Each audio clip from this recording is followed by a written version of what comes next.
Broadcasting to you live from the Orion spiral arm of the Milky Way galaxy, the solar system, planet Earth, North America, the United States of America, somewhere outside of Minneapolis, Minnesota. My name is Brian Engelman. Today is Monday, January 12, 2025. And this right here, the thing that you are watching, well, it has a name and it's called the TNAM Daily Show. TNAM stands for the New American Media, because the old American media has failed you.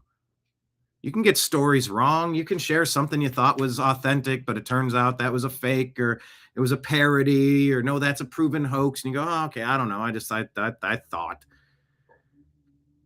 That's one thing. That's what we try to limit as much as possible in this great country of ours. But the reality of it is it will happen. Being intentionally lied to, however, that's something entirely different. Something entirely different.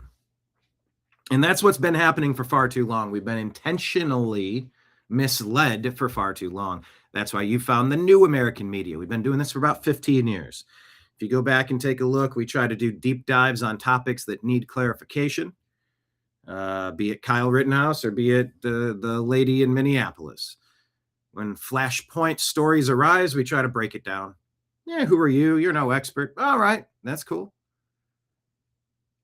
But I do try. I try to do the best that I can with the time constraints that I have. I try not to gain ideological definites on stories until it sort of warrants it. You know, there's a lot of stories. You have a lot to unpack. There's a lot of moving parts. Who knows? He said, I don't know. Both sides are wrong. Both sides are kind of right. You're like, I don't know. I get it from both perspectives. But when you're intentionally misled, that's something different. And that's where we've caught on to what the lying legacy media is up to, the deep state Democrat media. And that's why we started our own thing. So thank you for being here on this journey. Hit like, hit subscribe in all of the places. On today's program, we're going to talk about Iran. Is it failing? Will it be changed back to Persia? I am working on a guest who is very connected with the overthrow of Iran, I believe in 1979, and where things have gone since and where they might be going moving forward. I did listen to an interesting episode on John B. Wells' Caravan to Midnight about that topic. If it was from a couple days ago, go check out John B. Wells. I forget the lady's name, but it was a good chat because I'm like, all right, there's probably a lot I have to learn about this topic. So I'm just going to start listening.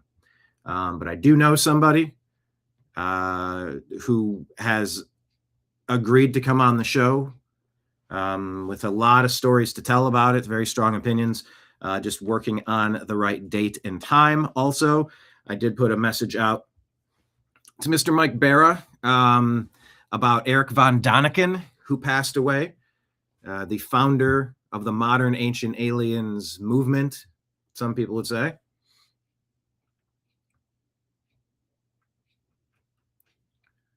And while Mike is recording a long sit down for the Y Files today, so check that out, Mike Barra.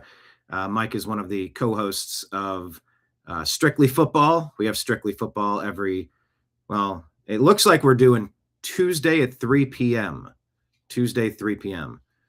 So looking at tomorrow, we're going to kind of just give you an overview of what happened in the NFL, just because I don't want to be super serious and sad or angry or frustrated all the time. It's current events and politics. We can cover the current events. Current events are neutral. Obviously, if you have a rooting interest in the games, there's no such thing as neutral, but you get my point. So we're going to talk about that. But yeah, there's the connection, because I did send Mike a text. Hey, do you want to tell me an Erich Von Daniken story? And I said, maybe I will. I said, let me see if Mike can jump on. and he said he's doing the Y Files today. So I just sent him a follow-up. Hey, let's maybe do a standalone agree to disagree show. I've got a lot of questions. Mike delves into a lot of the topics on Toxically Masculine Tuesday, his Tuesday night show. But yeah, from these Venezuelan sound devices and robots, AI, Space Force, drones, all these tech things. Mike has a background in that, so I know he delves into it. So, but yeah, Erich Von Daniken has passed away. I had the very interesting evening of meeting him. I'll tell you that story in a moment. But yeah, just truly a legend in the ancient aliens field. And if you just look back at all the holy books, the religious texts, the writings on the wall, the hieroglyphics, whatever, just look around each continent. You see a lot of similarities between some of the stories that have been told for a long time. And you step back and go, is it possible that what they're all saying in their own way is maybe connected? That's not a wild concept. It's actually wild to think that you could rule that out. That's what I deem wild. But Erich Von Daniken has passed away, and we're going to share a little bit about him. Also, Bob Weir from the Grateful Dead. I was never a huge Grateful Dead fan. They're one of the most successful groups of all time with merchandising and marketing and longevity. And we'll kind of dig into the legacy of that. So if you have comments or questions or stories about either Bob Weir or Ancient Aliens or Erich Von Daniken, Chariots of the Gods, any of that, type it in the comments, hit like, hit subscribe, everybody. All the places that you're watching. So we'll talk about that as well. Greenland, how close are we to acquiring Greenland? Will Trump get it and just call it OrangeLand? I mean, a lot is happening fast. Iran is toppling. Maybe Venezuela has been switched, and maybe Maria Conchita, I don't know her name yet. I don't think President Trump is backing her. I think there's insinuation that she's just the CIA plant to take over that country, and she's not the right person to become the next president. And that's going to be the next question in Iran. Who's gonna rule next? There's a party that was in exile for 50 years. And so what? In waltzes a king, Prince Ali, fabulous he, Ali Ababa, strong as 10 regular men. Is that what's going to happen? Or is there going to be something democratic? What's better? You talk to different people, you might get different opinions. I have just questions at this point. I don't have a horse in the race other than Islamic supremacists that try to force you to root for their team. You can be a fan of your team. You can be a fan of soccer, but you can't force me to like soccer. It's not my thing. You can invite me to your match, but I don't care about soccer. I'm a Cleveland Browns fan. You can invite me to become a fan of your team. Who's in the playoffs that I don't particularly care for? The Pittsburgh Steelers. Bitter rivals. You can invite me to like your team, but that's not my team. I have a team. I root for my team. Leave me alone. And if you can't leave me alone and you're going to try to take over my team and then change it into your team, well, then you have created a problem for everybody else around it here. That's what I don't like. When you have these Islamic supremacist governments that force you to like their team, that's not what the human path. That's not the human path. The human path is something that we make our own personal decisions about, and we go out into the universe. It would be a form of slavery to expect anything else, mental slavery. And if you love a God that you consider to be omnipotent, omniscient, omnipresent, just, well, then the whole point of this is just to realize that this is free will, and we're always trying to figure out where our lines are and what we're willing to do, and seeking a better path and trying to get back on track, or trying to figure out what went wrong. You know, the story of humanity is a story of bumbling through your life. Things you achieve, things that you fail, things where you got lucky and got it right, and things that you should have done it differently and you didn't, and you have regret and you try to learn from it, hopefully. It's a video game. It's a training manual. It's an avatar. It's a experience. It's a roller coaster. It's Truman Show. It's Ancient Aliens. It's all of the things. Or none of the things, because how do we know? If we haven't been to the other side, how could we have an opinion on the other side? There's a lot of these philosophical questions rolled up in geopolitics, esoteric religious movements. And that's where Islam becomes mainly a device for control, a political movement to gain control, to grow, to conquer, to turn over into something else. And that's the story of Iran. That's the story of what happened 50 years ago. And are they better off? Are they happier? What's serving the civil liberties of humanity more? And so you can look at something like that and say, what do I care? It has nothing to do with me. You would absolutely be right. Also, yes, it does. Yeah, it does. Because it's everywhere. It's a global movement. The communist stuff of Venezuela, the Cuba, the cartel overthrow. It appears that they've overthrown the Democrat Party in the United States. Mexico is definitely on the list. They've said that happened in Arizona for a while. Minneapolis. I thought I saw Benny Johnson say that Tim Walz is going to resign, or was he questioning if he's going? I thought he said that he did. I'll try to unpack the stories. They're all in our Twitter feed. Follow us on X. We're at American_media_. Also follow us on Instagram, The New American Media. Need you to share our channels, all of our channels, like get on all these different platforms. And if you like it, invite a friend. We want to double our audience. Whatever we're at, we want double. We think over the past 15 years, we've been able to provide a track record of at least an honest attempt at trying to decipher what's happening. We call ourselves trash pandas here, the TNAM trash pandas. We're a bunch of raccoons rifling through the rubbish, separating fake news from fact. Baby diapers, used baby diapers, and a bunch of bananas. They're sealed. That's good. And by the way, I view a bag of baby diapers wrapped up in a bag versus, you rip it open and you go, nope. And there's bananas on the side and they're actually edible and they got a tough outer skin and the food's totally fine. You don't need to make that analogy too gross. But that's what it feels like when you get into the news of the day. It's gross. You don't want to say things that can be taken out of context. You don't want to be unnecessarily, some of us don't want to be troublemakers. Other people wake up and they say, I want to cause maximum trouble today. And to a degree, we have a right to operate inside of our bubble and be as bombastic as we wish, as we see fit. That's our right. But that doesn't apply to interfering with ICE investigations.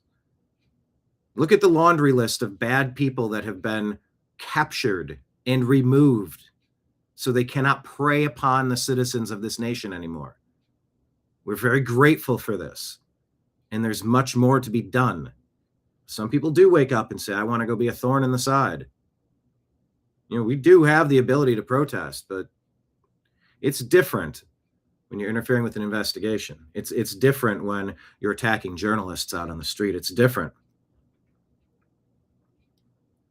than the violence of the left, the attempts on Trump, the successful erasure of Charlie Kirk. We've reached a strange boiling point. There is no turning back. It is what it is. We didn't ask for this, but what do we do now? All these stories are connected. Who gets to stand behind the wheel while we move this forward? Who stands behind the wheel and steers? Do we want Tim Walz? Jacob Frey? Is that who you want steering this nation? Gavin Newsom? Amy Acton of Ohio? The lockdown queen? The AOCs, the Jimmy Kimmel's, the Doc Rivers and Steve Kerr's, the liars.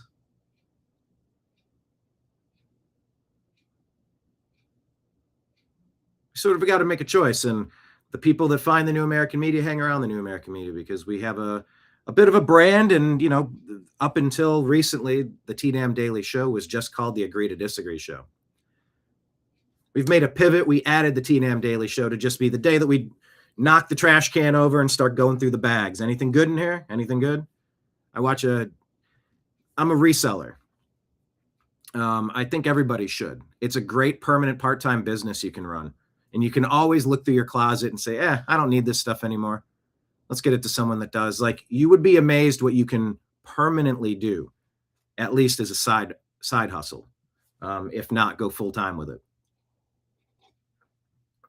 But there are dumpster diver videos on YouTube, and they go behind certain stores, and sometimes they put locks on them, sometimes they don't. And, you know, oftentimes it's perfectly good merchandise, but they have to spray paint through it to ruin it for other people, or they'll take a knife and they'll slash through shoes so nobody can wear them.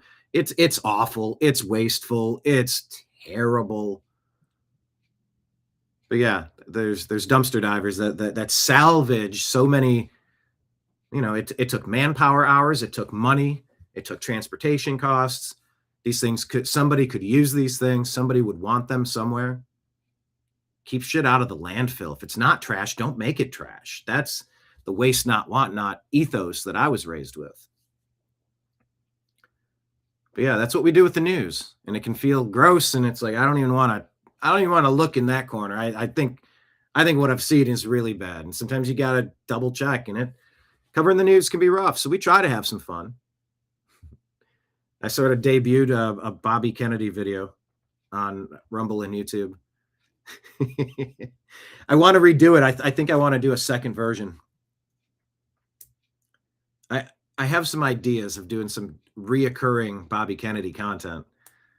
I'll keep you posted on that. But yeah, we try to have a little bit of fun here. The regulars come in. I guess I have my news face on behind me, my green screen of news. Maybe I could, here, let me change my background so you don't take me seriously.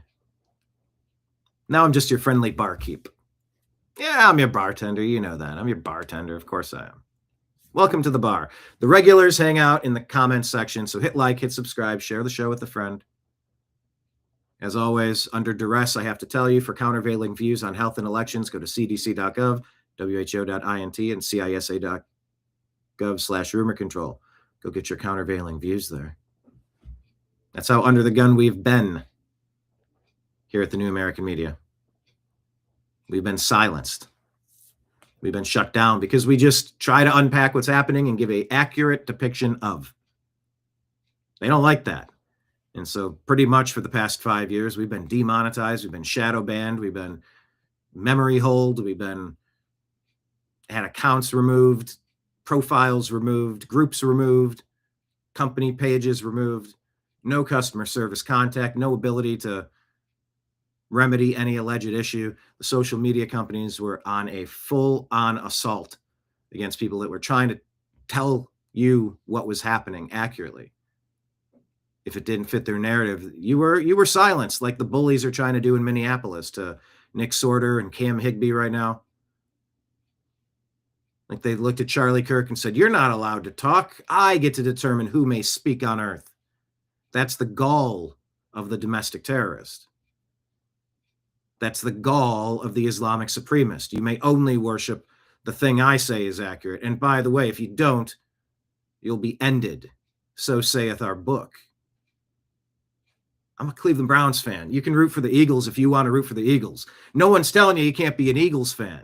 Yeah, you're kind of annoying. Yeah, you kind of got lucky on probably both of those Super Bowls. But you know what? You're allowed to root for the Eagles. You're not allowed to come in here and take down my Cleveland Browns pennant and tell me that I got to be an Eagles fan. You're an asshole if you do that, whether you're an Eagles fan or a Broncos fan or a Bills fan or a Jacksonville Jaguars fan. You're an asshole if you try to tell someone that. That's not against any particular group. That's against any group that tries to force their way down somebody else's throat. It's called rape when you try to force your way into someone.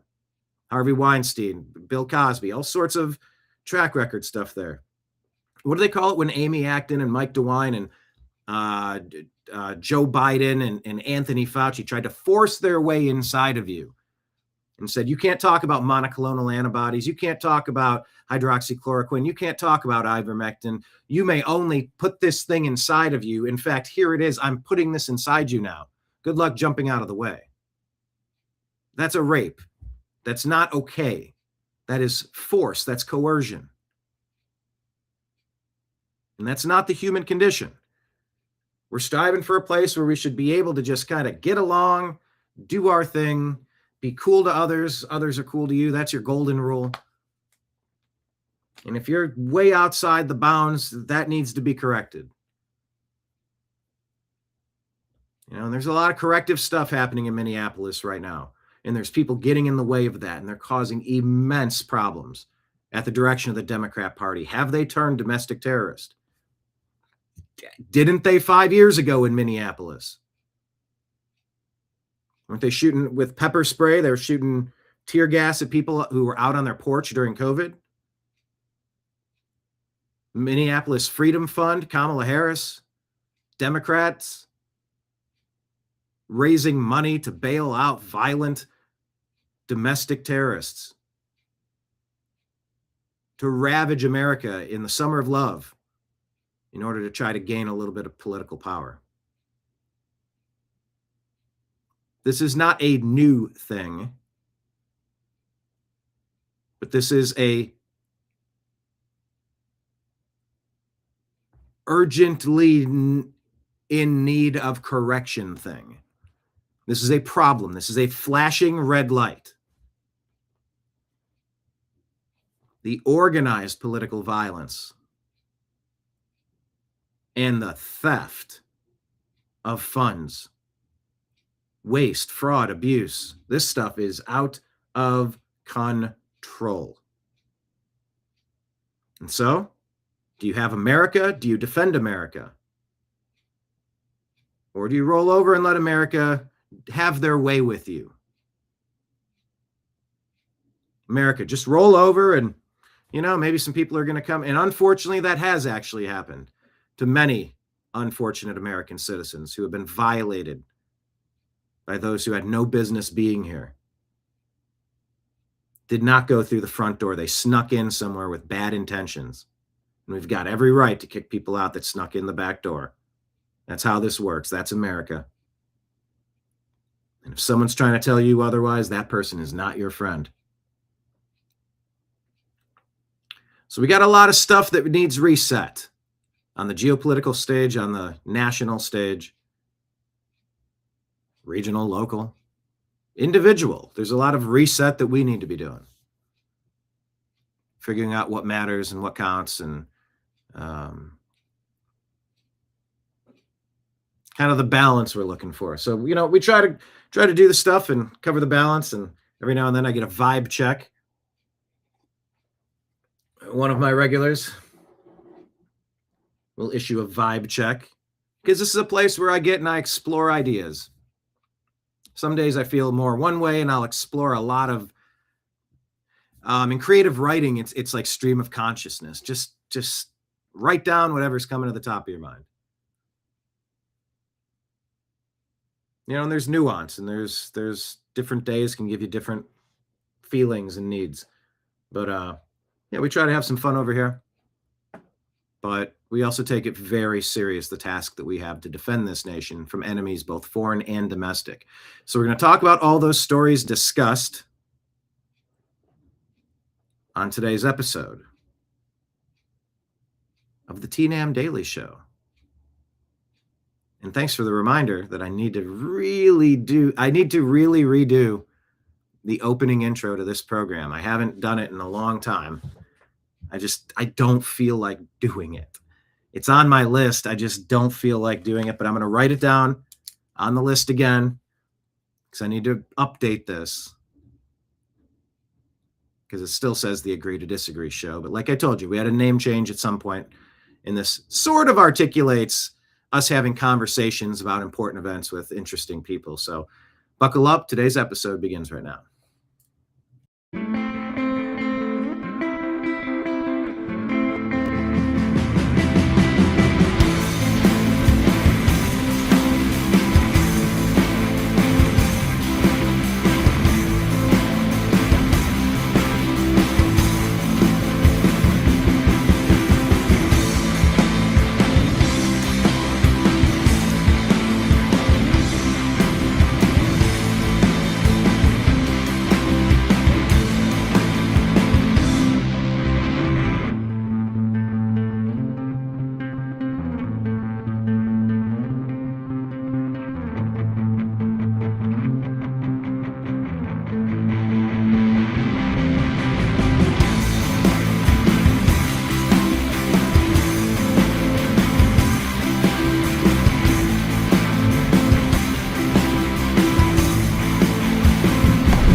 guide to the truth. thenewamericanmedia.com.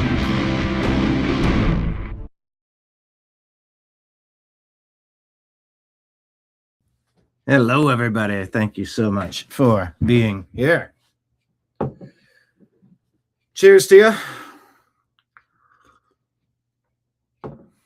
Yes, there have been a couple episodes where you catch me lunging into the final frame after topping up off the coffee cup. Coffee talk. Coffee cup. Whew, that was one of those.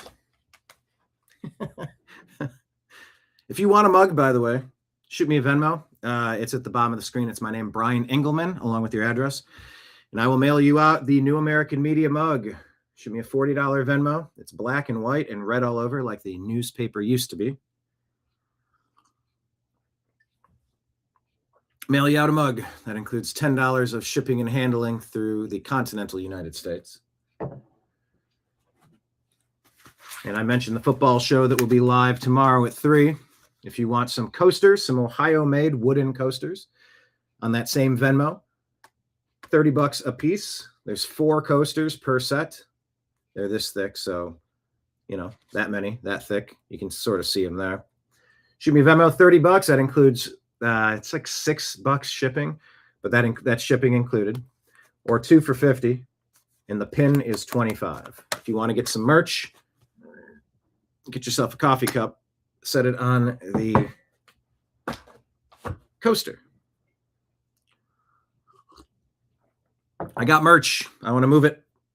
I like having it. It's awesome. But yes, that brings me back to doubling the show. Invite some of your friends if you enjoy being here. Yeah, it's coffee talk. No big whoop. Let me pull up chat here. It's coffee talk. Ha ha. Where's the dad joke of the day from Marion? Careful, Brian. There's a spider on your jacket. Oh, is there? Yeah, this is like great. Problem is, after washing it once or twice, it got fuzzies on it. And I had to kind of trim up the fuzzies. I don't know if that means it's going to be a lifetime problem. I don't know if it's going to wear through. But man, is it comfortable? And it's got the right. This is what I'm looking for. The elasticity. This is not a sponsored product. But man, am I always looking for a good hoodie. If you can just, with one finger, maybe 2 fingers, sometimes if you can grab one, but usually 2, that you can just slide it up to your elbows and just work on something and not get splatter or splashback. Like if you can just do that to your sleeve, that's good. And then it needs to stay there, but it can't be so restrictive that you can't bend your elbow. I'm a big hoodie aficionado. 3/4 zip. No, mainly full zip, zippered pockets. But yeah, easily comes right down, but it's not super loose. I have some things that dangle. They're just totally, and then you bring them up here, but then they slide right back down because there's nothing to, but yeah, this one is great. Thanks for pointing out that spider though. Whew. Yeah, I love this thing. I can't even tell you. All right. Hello, Kenneth. Kenneth wants to make it a double barkeep. Cheers, everybody. What are you sipping on today? Yes, Kenneth is the one that gives me the vibe checks. A vibe break. Enemies, both foreign and dumbastic. Ooh, see, that would be good. That would be something that Red would say on that 70s show. Dumbastic. Yeah, there's something there. All right, let's dig into the news, everybody. By the way, however you're watching on YouTube or Rumble Live, for example, you can do a monthly subscription on either Rumble and YouTube, and we do have subscribers monthly on both of those platforms. Thank you to those of you who are subscribed, and if you're not, please consider it as a way to just kind of like lock in and help out the show. If it's your first time finding us, look, we've gone out on the road to these conventions, the places you're seeing these world events, whether it's January 6th or the Republican convention, Democrat convention, Libertarian convention, multiple news cycles. We've been out to Bundy Ranch, Occupy LA. We've gone to the Hurricane Helene aftermath. Did a documentary there. We did sports documentary, Football Equals Family. We've done a lot of stuff. I think one of the things that I'm going to introduce next is going to probably be a give, send, go. What's the other one called? What is it called? I think I have it pulled up. GoFundMe. A fund where we can just kind of keep it there as a separate thing. I know when we did not Football Equals Family, when we did Hurricane Helene Help on the Way, we told you of our mission and we told you what was happening. We made a big donation run. Companies like Lowe's and Advance Auto Parts and Dick's Sporting Goods were gracious, and they donated backpacks and supplies and resources and tools. And we took a entire SUV full of various supplies down on a mission run to just go donate and help. And some of you made some gracious donations for that specific project. You know, the whole group of people that were out there working, driving the entire day, you know, to be able to pick up the tab on behalf of the New American Media's donations for that. I mean, I'm trying to remember how many people were there. 6 people, 8 people, 10 people, 12 people, 14 people. We had so many stops along the way. I'm trying to remember how many we had by the time we had dinner at the end of that day. Because this was hours of driving through areas that had been previously shut off, like roads were closed and dangerous, precarious, with a trailer full of the whole community got together to donate things. And we went to a hub where that stuff was separated, and some went on each big rig truck because they went to other locations. And then from there, people on things as small as ATVs, where bridges had washed out and there's homes over there. They would go to the church that gets the delivery from the semi that got their delivery from us coming in from Ohio because of your donations. And then this went on an ATV across and then over to get to the houses of some of these people that were just cut off from society, elderly. You know, it was a mess. There was a lot going on, and your support of that allowed us to do that, allowed us to put money directly into the hands of Grizzly to cover gasoline costs, you know, like just fueling that thing up to get it from point A to point. There's an expense involved in that. And as they were blessing others, this was a blessing to them. And yeah, I was just thinking about Minneapolis, and maybe we should go to Minneapolis against all better judgment.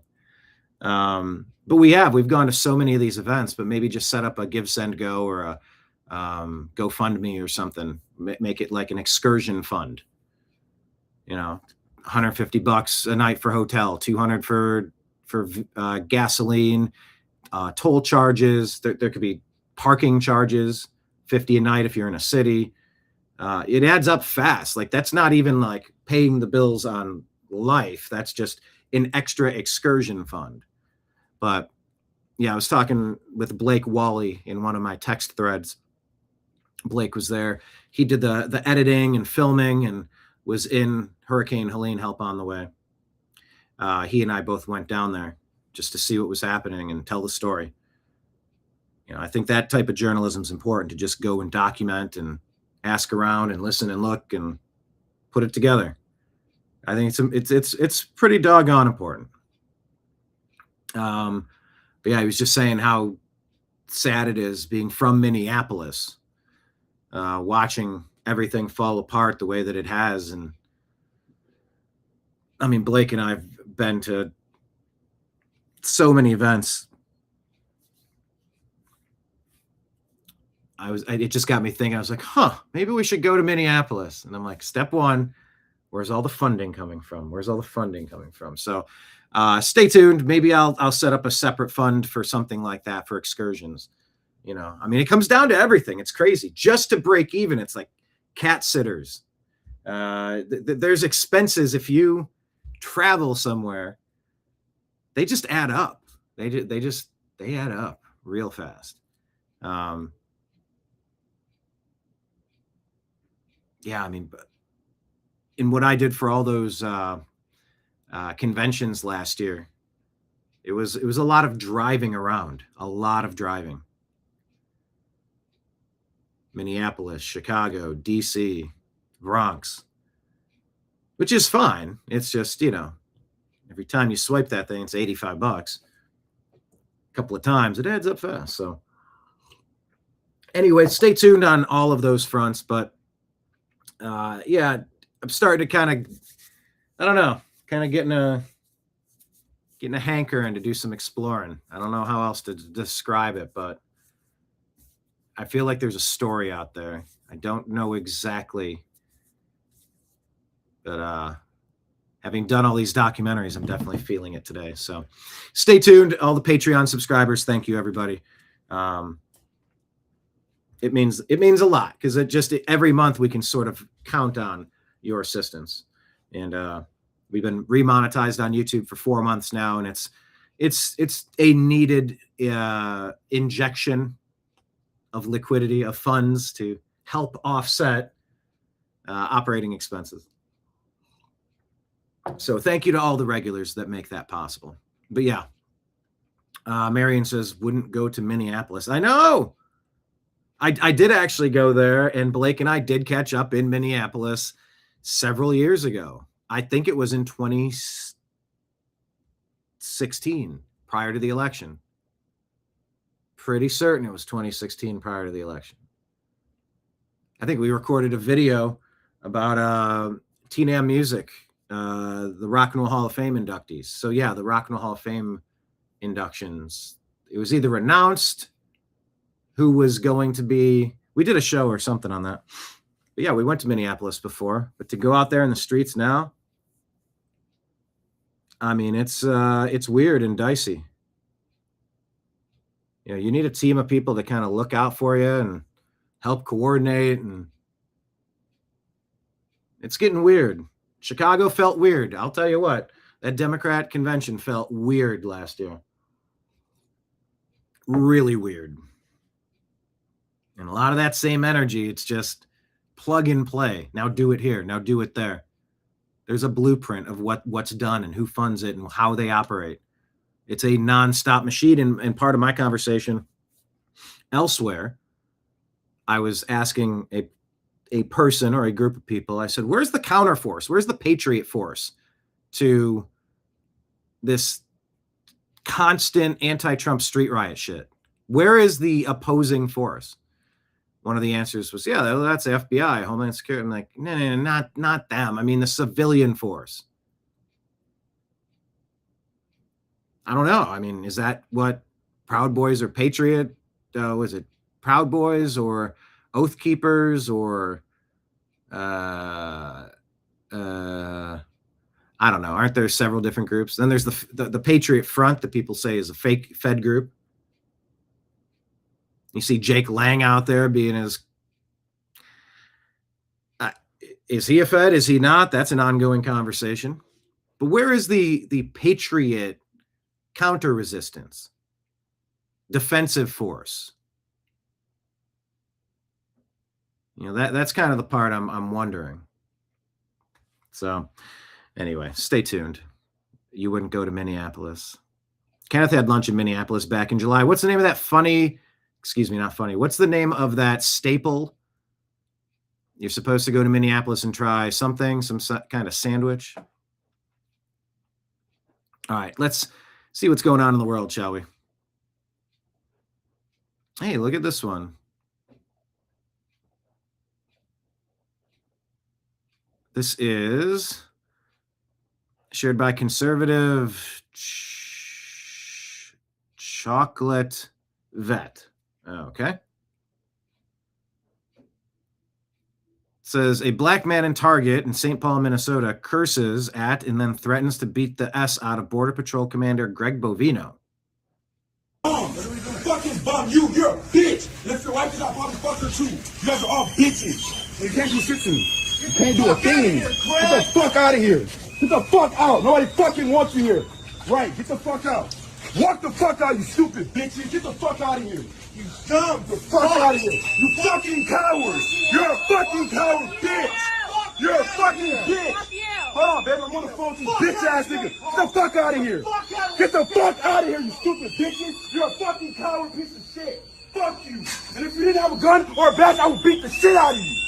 Take that fucking badge off. And that fucking gun and see what happens. You shut the fuck up. Man, I'm fucking tough.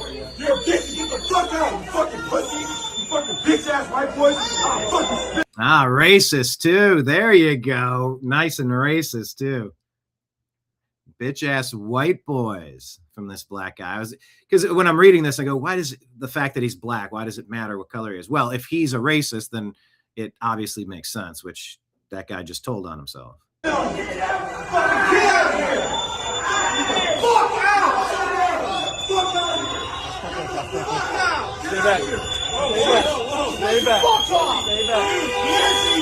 Easy. This is what they're doing. They're trying to provoke. They're doing the Crispus Attucks Act. That's what it is. They're doing the Crispus Attucks. Let me tell you the Crispus Attucks story.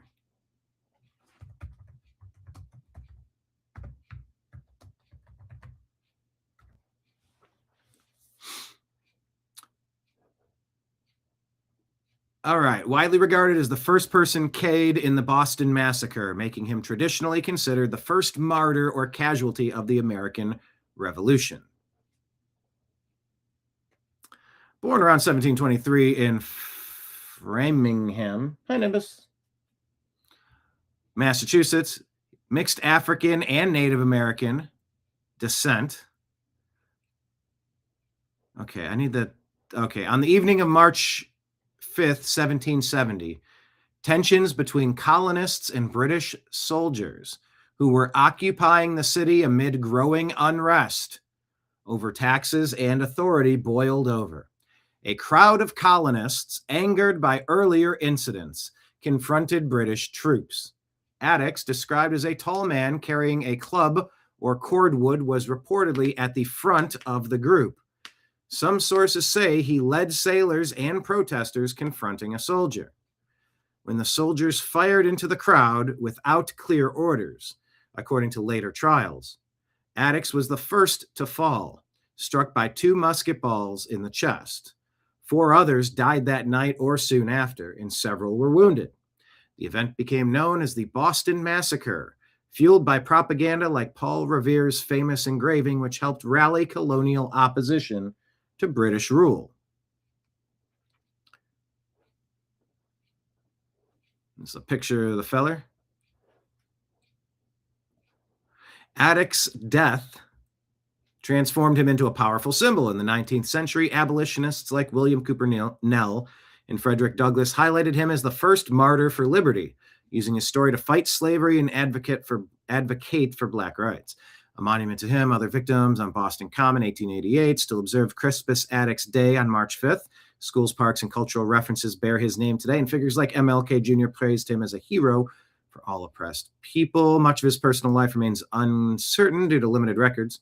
His role in that pivotal moment underscores early African-American and indigenous contributions to the fight for American independence. The left is trying to create a martyr moment. Their St. George Floyd moment. Their St. George Floyd moment. And it's sort of like the trick is, can you get a visual of 3 to 20 seconds? Can you get a visual long enough to comprehend, but not too long that you understand the full context of how we ended up in this position? And can you get a piece of media that's so shocking, you can get your martyr? Democrats don't care. Of course they'll send you out acting a fool in the street, putting the lives of federal agents in danger, while they go arrest monsters who are preying on American citizens, mind you. If these ICE agents were preying on great people, and it's okay, you can be a great person who snuck into the club, and maybe that's why you're not hit with the club. You're supposed to, everybody, raise your wristband, show me your green wristband. If you don't have one, everybody with one, come with me. Everyone that doesn't, go that door. You walk out, you come back around, and you go in the proper way. You show identification and prove you're 21. We look at your name and cross-reference the list of people that have been banned by all the bars on the street. Other countries with criminal records. If you're an asshole over there, we don't want you in here. We have every right to stop you. And if you're a bad guy doing bad stuff, stealing our shit on the inside, oh, you're damn right you should be prosecuted to the fullest extent of the law. Not only were you uninvited, you're coming in here to steal our shit? The hell you are. We got every right. ICE is doing the thing that needs to happen. And the deep state Democrats, they're backing the bad people again. Backing the bad people. It's sort of a common thread with these people. Backing the bad. They are trying to push for violence so that they can pin the violence on ICE. You don't despise these tactics enough.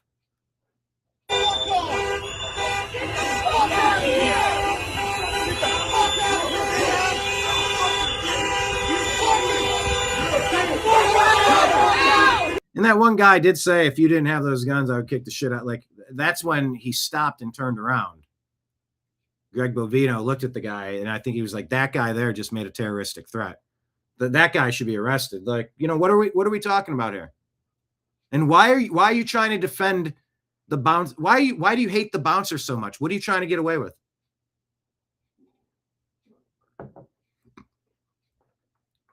Are you importing people that don't deserve to be here to prey on Americans and then steal our money? And then you funnel those dollars right back to the deep state terrorists that made it happen in the first place? Is that the scheme that you're running? Sure looks like that's what you're doing in Somalia. I mean, Minneapolis. This video shot by Ford Fisher News to Share.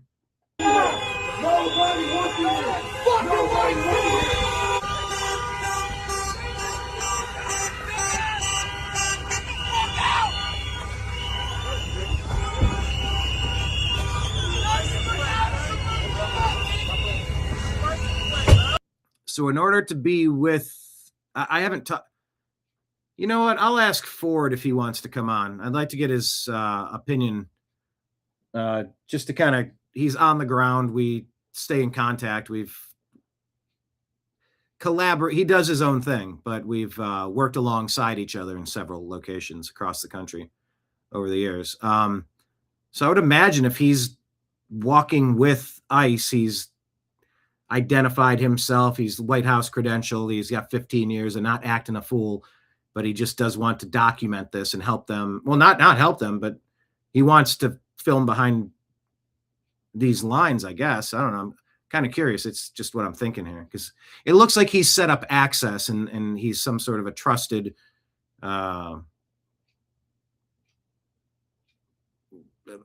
original source documentarian. I think that's what he actually likes to describe himself as, an original source documentarian. It's not so much if he's trying to tell a story, he's just trying to show the visual and audio story of what's happening.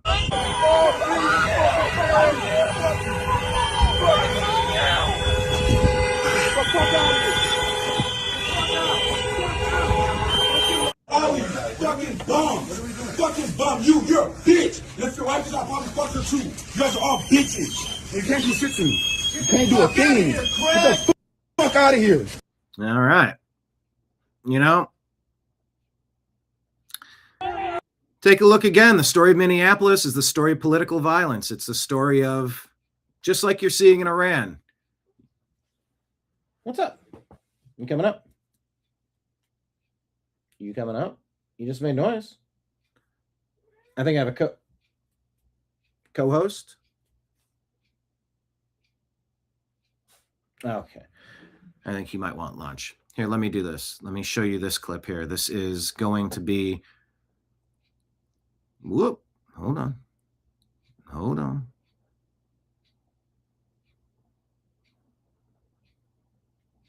Conservative journalists attacked by rioters outside of ICE, Minneapolis. They're calling for the Insurrection Act. This is Nick Sorter.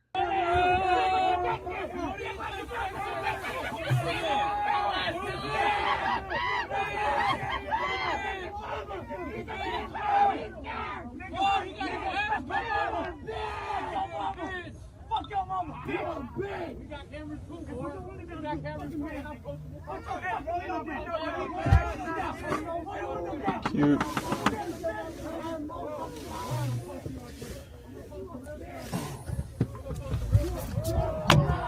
Get out of the way!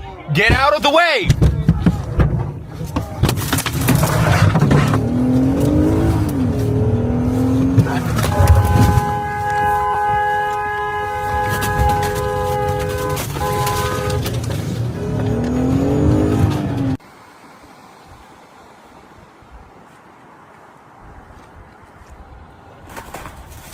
This is what they're doing. Domestic terrorists.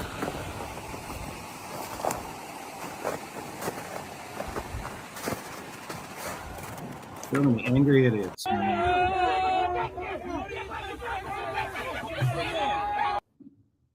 Yeah, they're playing a game of angry hippo. Crits. Yeah, there's a good message we could all say internally now. Nick, I'm praying that God is protecting you and your crew. This is out of control. The gravy train appears to be at risk.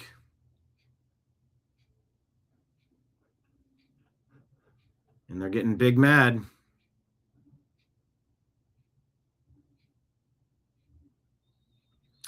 Hello, Lake Leon. How are you? And David, hello. Welcome. Hit like, hit subscribe, share the show with a friend. Yeah, this is what's happening. Domestic terrorism. Pushed by the Democrats. So here's the type of stuff Democrats are pushing. Mark, what's the pin? Mark Ruffalo. Where was he at? Is this Golden Globes? This is from the Cali MAGA Barbie account. For Renee Nicole Good, who is... He says he's wearing a pin for... What was her name? Nicole Good? Renee Nicole Good? As if she was a good person. As if she did no wrong. As if she didn't create the problem and suffer the consequences of her own actions on her own. Actually, with the encouragement / taunting and egging on of the girlfriend. This guy goes to this Hollywood event and he's wearing a pin for the lady that was in people's faces trying to instigate and agitate. Escalate. Interfering with the federal investigation. Gunning a vehicle, hitting an officer. Nobody just like walked in and did something brutal to someone for no reason. But you know where that did happen? Irina Zarutska was brutalized for no reason. No outrage from the liberal left. No pins for Irina. A Ukrainian refugee to boot. I thought they were wearing all those Ukrainian flags. What happened there? Why is there no Ukrainian flag? Wait, I thought you had the Ukrainian flag. What was that, a year ago? But when Irina Zarutska, who did nothing to provoke an incident that led to her untimely demise, you don't wear a pin for her, but you do to the lady that did it to herself? No Laken Riley pin. There's a laundry list of brutalized women in America from people who had no business being here, no right to be here, except the party that you keep telling us needs to be in power let it happen, paid for it to happen, forced it to happen, changed rules to make it happen, tried to trick everybody possible to make it happen so you could steal as much money as you possibly could, gain as much permanent political power as possible.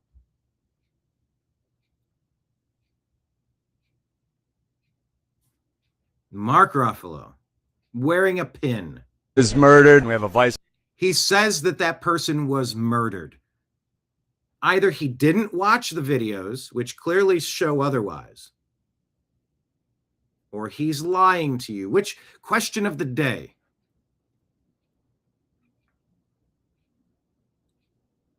How do I phrase it? Mark Ruffalo isn't this stupid. he's just lying to you and reading the script. He knows he's lying. Mark Ruffalo knows he's lying and misrepresenting the facts here. Agree or disagree?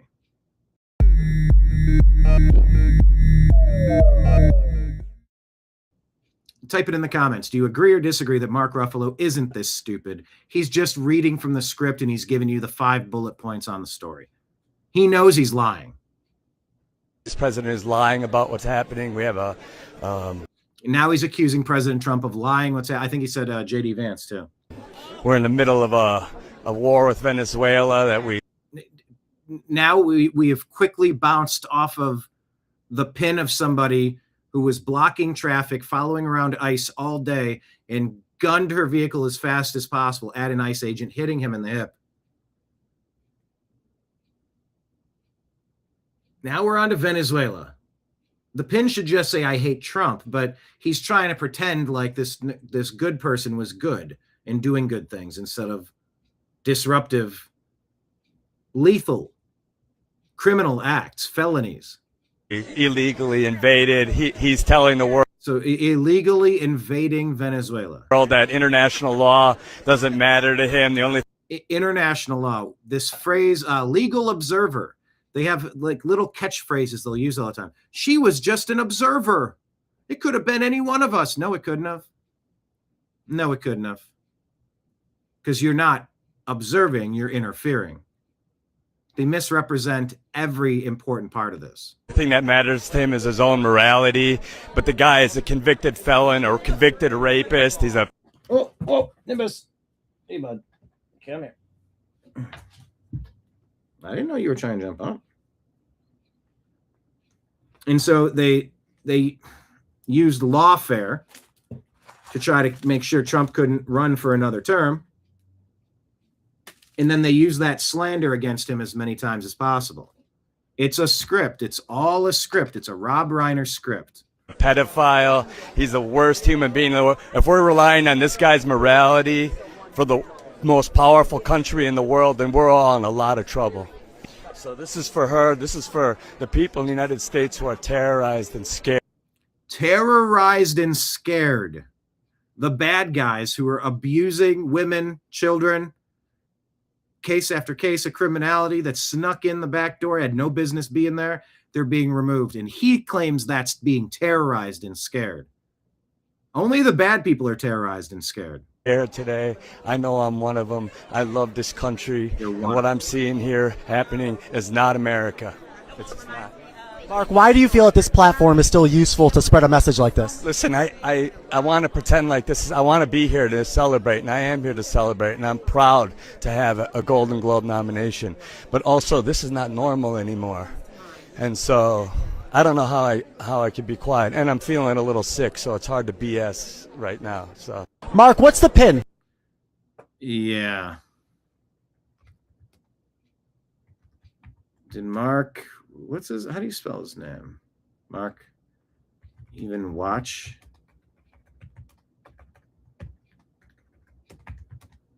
the 5 videos?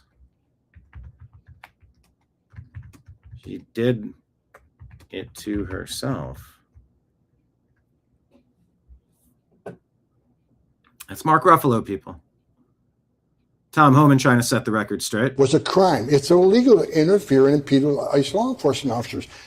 Border czar Tom Homan, it's illegal to interfere with border officers. That's why we're there. And yet what Minneapolis officials are arguing is that the way that ICE officials are carrying out their duties may be adding to the tension. Secretary Noem labeled this an act of domestic terrorism. What's the evidence for that allegation, Mr. Homan? Bottom line is, again, why we in Minneapolis? If they didn't have the sanctuary policies they had. But do you have evidence that she's a domestic let me terrorist? finish this, because this is important. And she's trying to push on, you don't have evidence she's a domestic terrorist. We saw what she was doing. You don't have a right to do what she was doing.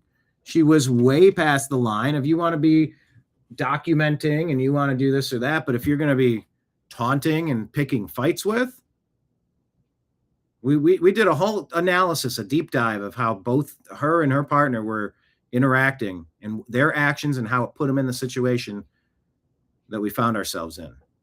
And so what this lady here is trying to do is trying to pin, well, wait a minute.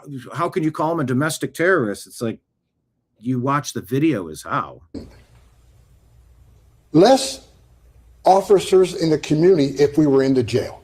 Bottom line, we are forced into the community because the governor of that state and the mayor support sanctuary cities, where child rapists are released back in the community that create a huge public safety threat. So if you want less officers in the street, then let us into jail. And I'm going to talk to Mayor Fry about the sanctuary city policies there, but I want to stay on.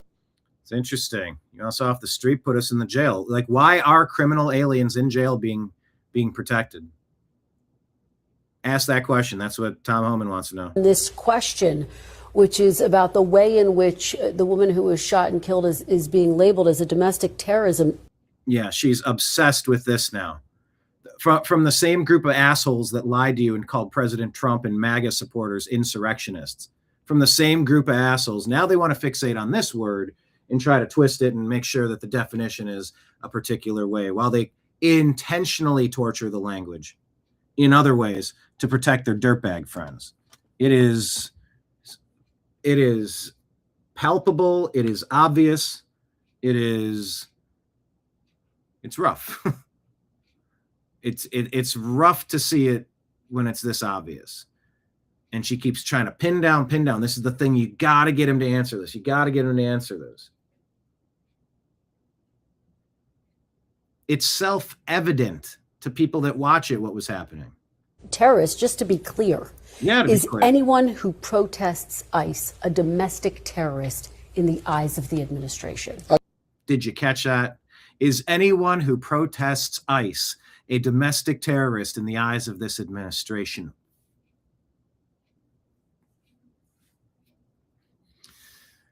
Lady, screw you and the horse that you rode in on.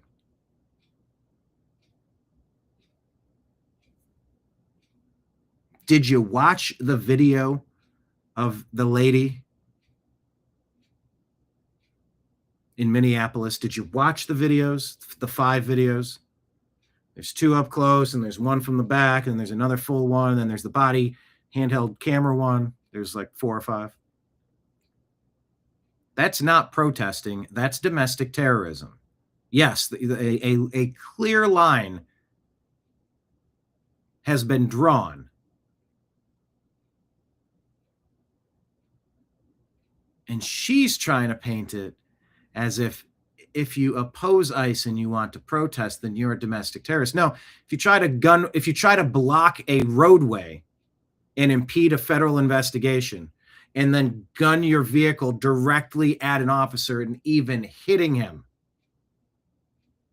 that's not protesting. That is absolutely terrorism. I can't say that. It's a case-by-case basis. But, if you look up definition of terrorism, is there violence? Is there threat of violence based on an ideology that wants to change the way the government does what we do? Look up the definition of terrorism. But was Secretary Noem correct to label her a domestic terrorist? Man, are they just hammering this point. I think when they find something that they want to drill down on so they can try to take it out of context, because that might be what they're looking for. A soundbite they can take out of context, perhaps. You can't give it to them. You got to redirect the conversation. Mr. Homan? Look, we don't know what, I don't know what Secretary Noem knows and what I know. I can tell you is what they did is illegal. And if you look up this definition of... And there you go. Okay, you peeled it away. It's like, I don't know what you want me to... You're asking me to answer about what she said, and I don't know what she said, but I'll tell you this. You look at the details of the case, and it's illegal. Okay, so that's a decent redirect. Terrorism is certainly could fall within that definition if you look at the definition of terrorism. But you don't have evidence. But you don't have evidence. As if looking at the videos wasn't evidence. It's like talking to a crazy person. It gets very frustrating trying to have conversations with nitwits or with political agitators. But you don't have... Pardon me? You don't have evidence that she's... You don't have evidence. You don't think there's evidence. You didn't watch the videos? Where would she even get to say something so backward and incorrect? A domestic terrorist. I don't know what secretary has that I don't. I'm not going to judge what the secretary says, but if you look up the definition of terrorism, it certainly can fall within that. But I think we all got to agree there was no reason for this lady to do what she did. There's no reason to be. There's no reason she should be doing what she was doing. Either. If you want to protest, protest, but don't actively impede and interfere, and certainly don't drive a 4,000-pound vehicle toward an officer. It was a crime. It's illegal to interfere.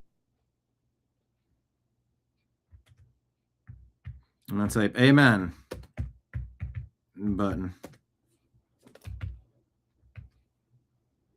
What's up, Nimbus? Where are you going now? I got to be like one step ahead of the Nimbus. I think I spelled amen incorrectly. We'll fix that.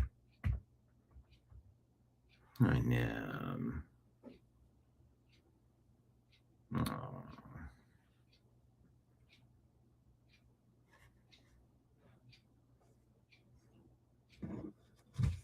Good job. Tom Homan did all right there. In the ever-going saga of hi guy. Oh, Nimbus. I just feel so tired. In the ongoing saga of what happened to Charlie Kirk, this guy has a thought, and I'm just checking in. How do we feel about this stuff now? What's changed? Where are we at? Stu Peters has a thought here. What do you think? Robinson didn't kill Charlie Kirk. Charlie Kirk's Israeli security detail killed Charlie Kirk, and Charlie Kirk's assassin is caught on tape. Here it is from the wide angle. Watch Charlie Kirk's right side of his t-shirt. Watch the lavalier lapel mic. Do you see it explode? Let's bring it in just a little bit closer. Watch this. Put it in a freeze frame. That is the explosion from Charlie Kirk's lavalier lapel mic.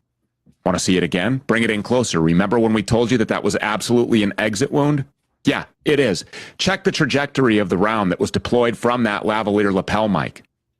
That went directly from Charlie Kirk's lapel. That went directly from underneath Charlie Kirk's white t-shirt up through his neck and created the exit wound that we told you was an exit wound immediately when we saw that exit wound. First we had exploding pagers. Now we have exploding mics. Do you remember the vector analysis from John Bray? That proves that all of the activity came from the mic that Charlie Kirk was wearing. Remember the palm gun guy in the brown shirt, that shadowy looking guy with the sunglasses?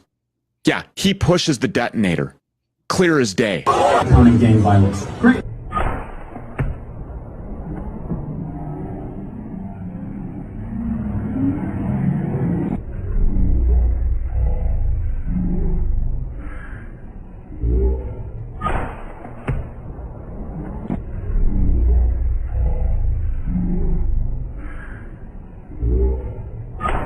That's the assassin. That's the guy that pushes the detonator, which perfectly aligns with the explosion that pushes that projectile through Charlie's right side of his neck and out the left side, creating the exit wound.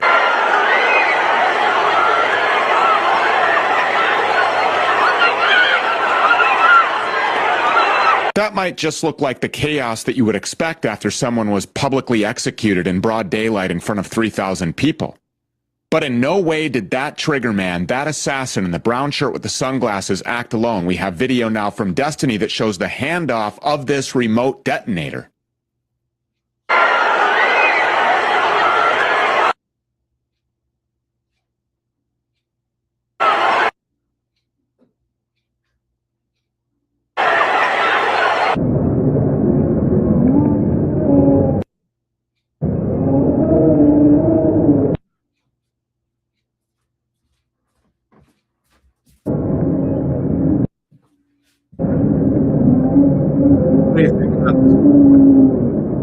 We had John Cullen on the program last week, and he made a great point about ballistic acoustics being altered to hide the location of the real shooter.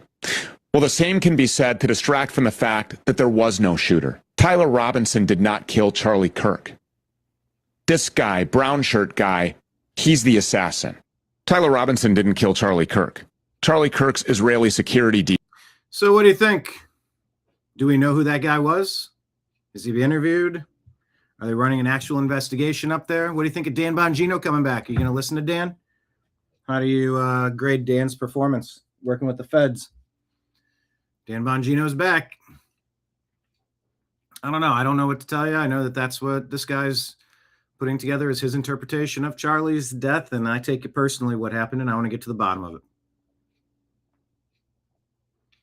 Pope Leo, did he just call out the European Union, specifically the UK, because they're failing on freedom of expression? It's painful to see how, especially in the West, the space for genuine freedom of expression is rapidly shrinking.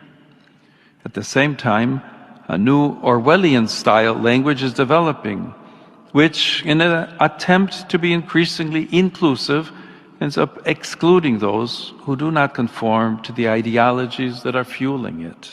It is Wow. Hold on. Based Pope button. That's a based comment. I like that. Painful to see how, especially in the West, the space for genuine freedom of expression is rapidly shrinking. At the same time, a new Orwellian-style language is developing, which, in an attempt to be increasingly inclusive, ends up excluding those who do not conform to the ideologies that are fueling it. It is painful.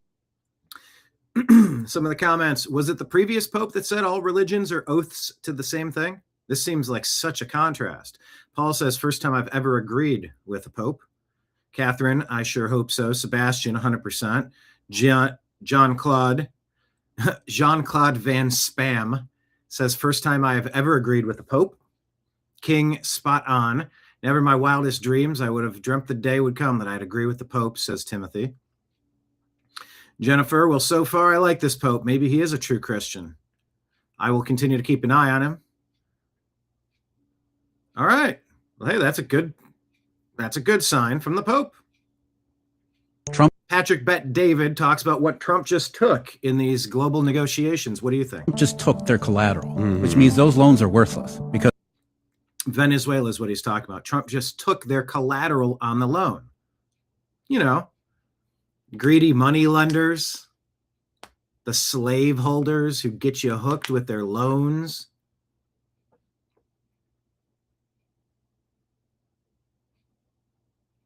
Well, that's what you do.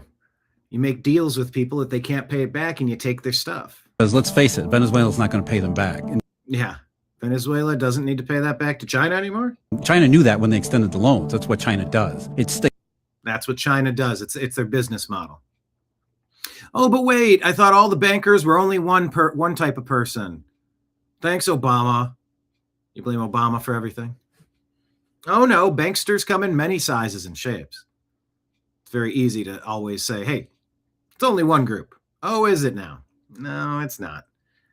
Because bad ideas can be exploited by bad people all over the place. Extends loans to these countries that they know that they can't pay back, intending to either take the oil as the collateral or some other form of collateral. Usually it's facilities like, a railroad or a dam or some kind of mine. Yeah, so you're making big deals on a global stage and you're expanding your influence. So are you mad that President Trump is shifting some of the global positioning on the game of risk, maneuvering Greenland, maneuvering Venezuela, maneuvering the Panama Canal that we built? What's up? You come back up? Come on. Come on. Here. Come on. All right.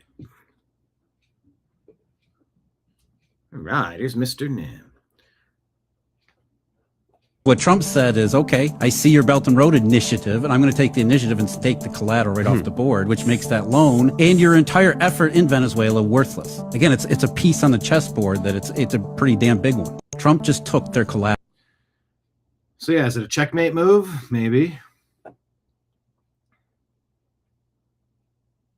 Economic Hitman book. USA does this too. Trumped by President Trump. Yeah, it's the same thing that's been happening in Africa for decades. Yep. You get one corrupt leader to sign things over, and then you steal their country. See Minneapolis. That's what the Democrats have been planning to do, to overthrow this nation. They are not playing on your team. They are an organized criminal cartel.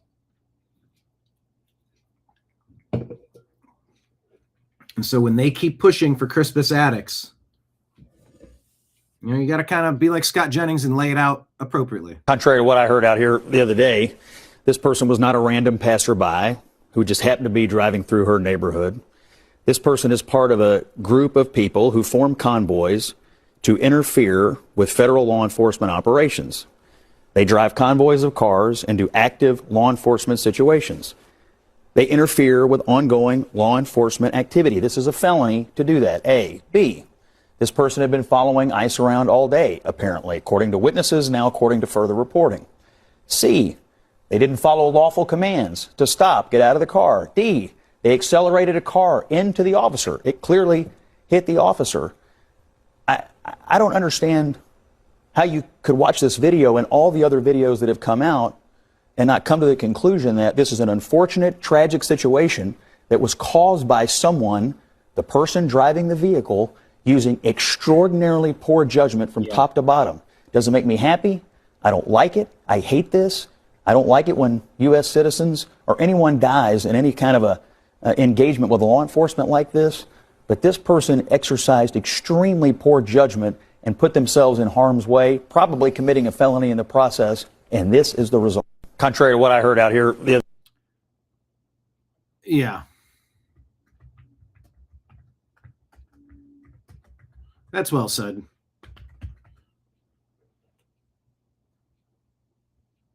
It should have never happened. She shouldn't have been coached to do that. They shouldn't have been doing that. Why did you have your dog in the back seat of the car as well? Just reckless acts, incredibly poor decision making. And you got to stop listening to people that are trying to convince you. It's like someone in school trying to get you to do something bad. Don't do it. You're going to get caught, or worse. If all your friends were jumping off a bridge, would you?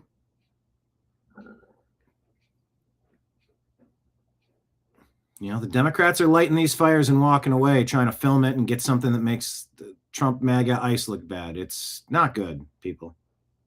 It's not good.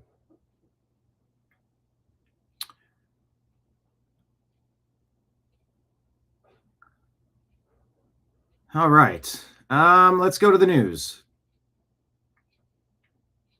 Hit like, hit subscribe. Remember, we are just a $5 Rumble rant away from making another transaction payout over on Rumble. If anybody's over there, we appreciate that, as well as super chats. It is us opening up the guitar case while we stand here on the street corner, strumming you the song, giving you the news. We work off tips here, see? All right, a quick update on Piper the cat. There really is no update on Piper the cat, and it's frustrating. The cat that was stolen by an Amazon delivery subcontractor. My contention is that they should have made a nice, they should have been traveling the route that the driver took, where the cat allegedly jumped out, and pass out flyers with a $10,000 reward, a $100,000 reward, $1 million reward. Check every ditch, check every garage, check every backyard, check every Ring camera, look around for this Siamese cat and help bring it back. One way or another, locate it. And they're not doing that. And it's frustrating to me. So I'm going to keep covering that story. All right. Let's switch over to the New American Media. Make sure you're following the New American Media at American_media_. Of course, pinned to the top of the page is our conversation with John B. Wells discussing God, Trump, Biden, Deep State, World War III, and more. You can sign up to at least be a free Patreon member. That's always a great way to make sure you can bypass in case we ever get shadow banned or demonetized or deleted, either personal profile or company page or private group, by social media big tech overlords like we were before in the past 5 years. Patreon's a great way to support us and get our content. So consider the free version or the $10 monthly version, $100 monthly version, $1,000 monthly version. Our Patreon link is right there at the top of our page. And of course, this is the video that we did last week. We broke down the police, some are calling it a body camera, but it wasn't. It was a handheld cell phone camera, I believe. So we look at that video and we try to show you what it appears to, what people are saying, what's occurring. Just trying to be referees, watch the football game and tell you what's happening. I'm not playing in the game. I don't have money on either team. I'm just trying to objectively say, this is what I think I saw. And it looks like this lady got herself into a whole ton of trouble. And it is sad. And the poor dog didn't do anything to deserve. I don't know how the dog is doing. Actually, let me check Grok. Let me see. How is the dog doing from...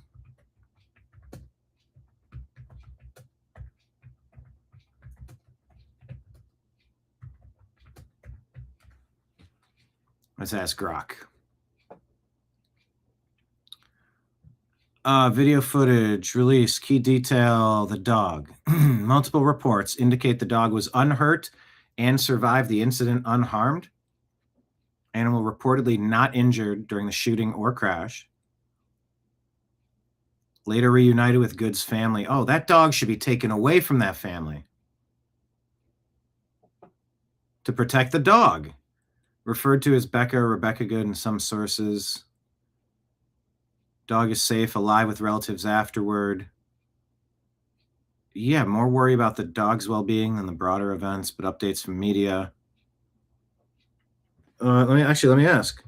Why isn't the dog removed to protect it after such terrible decision-making by the...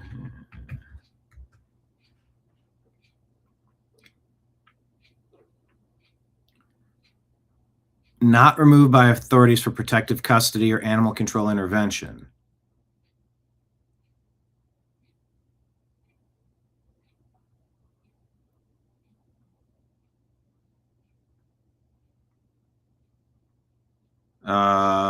No authority, no credible, highly disputed. What's disputed? Why did you have a pet in the car if you were going to impede with the federal investigation? Like, why would you do that? Why would you put that dog in harm's way? I mean, those two were working as a team. Why wouldn't you take the dog to protect the dog? Huh.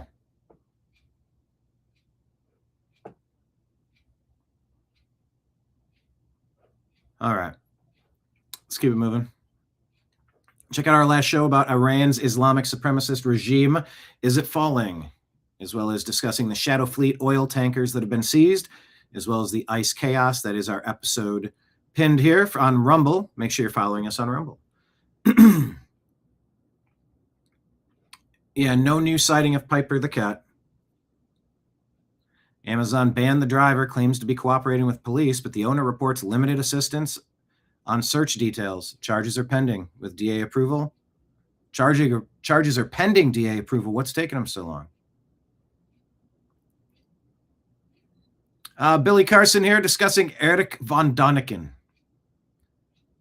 Erich was the let me actually ask Erich Von Daniken.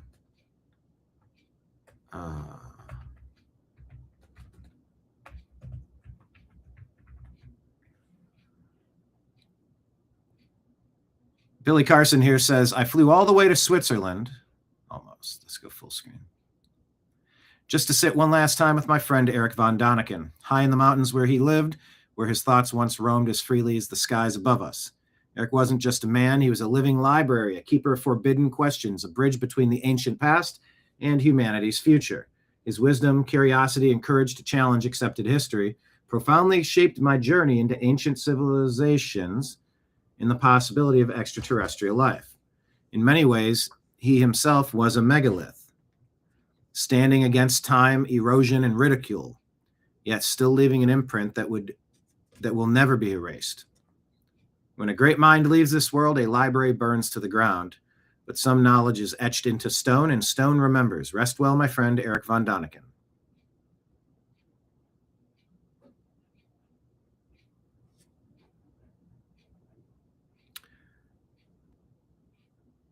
Erich Von Daniken, born in 1935. So yeah, he was what, 91? 90? He was a Swiss author, best known for popularizing the ancient astronauts theory.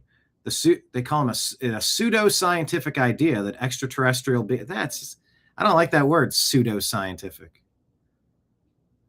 That extraterrestrial beings visited Earth in antiquity and influenced human civilization, technology, and ancient monuments.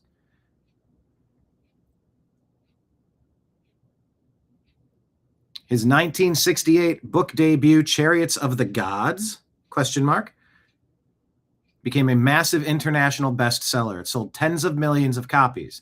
Estimates range from 60 to 70 million across his works. It was translated in over 30 languages and sparked widespread interest in ancient aliens, UFOs, and alternative archaeology. He argued that ancient structures like Egyptian pyramids, Nazca lines in Peru, Palenque sarcophagus in Mexico, Easter Island Maui, and myths such as biblical accounts like Ezekiel's vision were evidence of alien visitors providing advanced knowledge to early humans, as humans supposedly lacked the capability otherwise. The idea built on earlier fringe theories, but reached unprecedented popularity. Authored over 40 books, co-founded a mystery park. Oh, and then closed.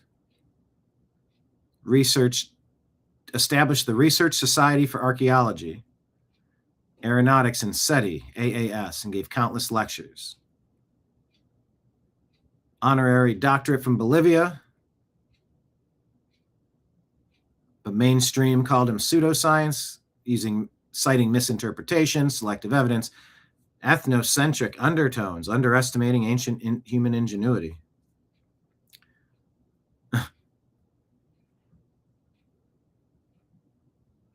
Yeah. So his impact on the ancient aliens theory was massive. I got to spend time with him once. That was an interesting experience. Here's a little clip. Erich Von Daniken here with Giorgio Tsoukalos. This is the duo. I was with these two people at contact in the desert after the scheduled events, hanging out, chopping it up with these two and others. Take a listen to Erich Von Daniken. It all started because of religious doubts. That was the power in me to find out what is God. By the way, I still am a deep believer in God. So simply, I had doubts in my own religion. There's music. In the meantime, there's music. And there's no subtitles, so I can't read it. So watch it. Darn it, I was trying to get it in his own... Oh. 83 years old. And it was sold to the United States. He was a bestseller here. And soon as he was a bestseller, I was, of course, attacked. I was crushed down practically by every scientific community, by every... There's too much music and sound effects in the back. But his book challenged conventional archaeology, reframing myths, pyramids, biblical visions as possible encounters with advanced non-human intelligence. And you know what? To me, it made a lot of sense. It doesn't... I don't know that...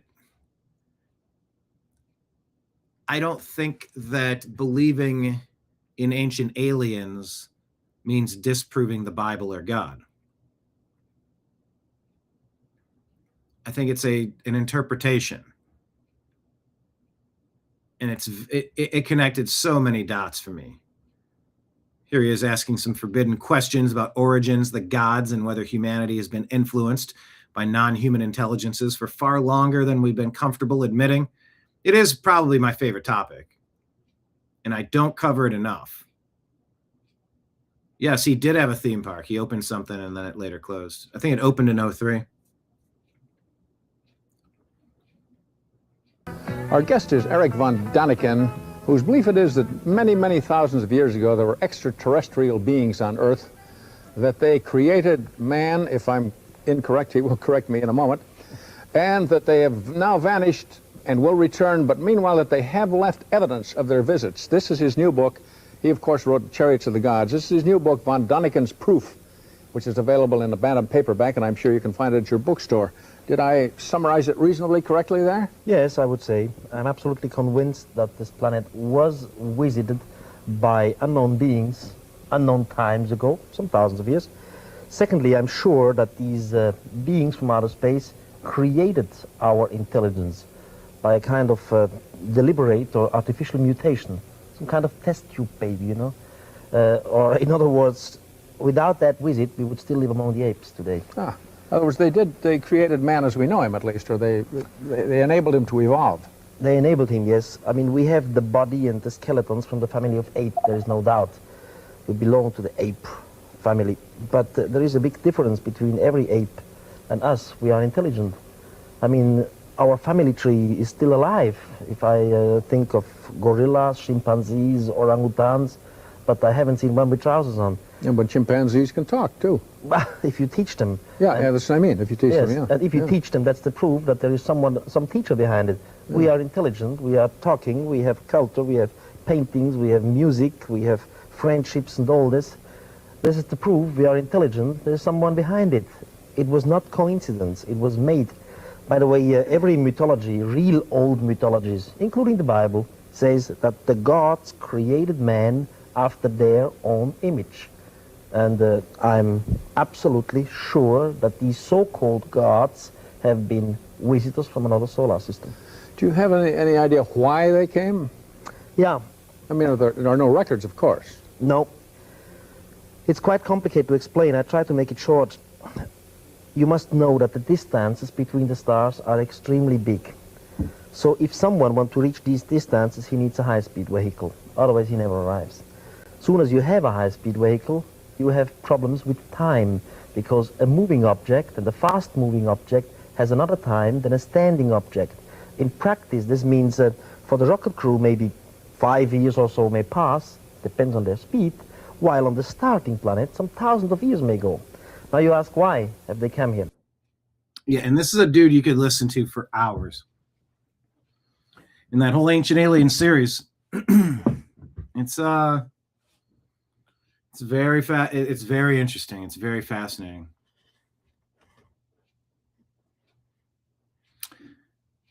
Let's see. Danette says, hello, Danette. He's one of the people who came out against chemtrails, did a talk on it the other day. Yeah, good. I'd love to get that stopped. Erich Von Dani. Let's use an example. Solar system number 1, they had a high civilization, technological civilization. So they decided to make space travel because they have a scientific curiosity. They want to know, is there life out there? What kind of forms of life? What about God, the beginning of the universe, and so on? You mean like us? Like our visit to the moon, for example. Yes, yeah. Scientific curiosity. So they decided to go to solar system number 2, the nearest one. But they realized of the distance, the problem, they realized of the time dilation. So the mathematicians on number 1, they said, now come on, if that rocket crew turns back with the message, yes, there is life, or now, nobody at home is alive. Because at home, some thousands of years have passed. So it makes no sense to do such an expedition, except if they use a trick. They order to the crew, you should visit every possible solar system during your lifetime. Not only a number 2, everyone. Go to every place, every place where the building blocks of civilization exist. Right amount of all the elements. I guess water being obviously one of the key components. And there's a lot of ice out there in the universe, so it needs to be close enough to a burning object like a sun. But if you study the cosmos, suns don't have fuel forever. So at some point, that fuel source will extinguish, and it would be a good idea to have your species elsewhere if you want it to continue. Hence, you need to travel. Hence, maybe you show up as an ancient alien. And if you find no forms of life, you simply spread it out. You can do it in the way of bacteria, and then you have a long chain of evolution. Or if you find life, you take the most advanced form of life by an artificial mutation, you change the existing advanced form of life into an intelligent being. And so that's the Anunnaki theory there. You find Cro-Magnon man, you find Lucy, there's no missing link. There's no missing link because you took what was there, a primate type thing, and you said, well, let's splice it. Alien DNA mixed with this thing. What do we get? Or what if we take what's there and we give it enough of this so that it takes on these traits? Smart enough to work the machines, but too dumb to ask questions as to why they need to be someone else's slave. And what's the point? And what are we doing here?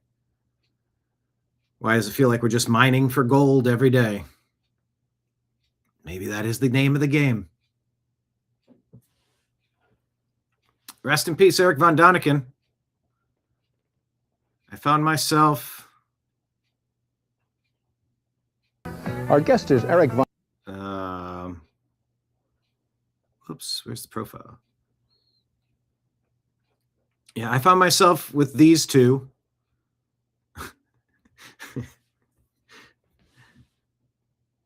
I had previously met Giorgio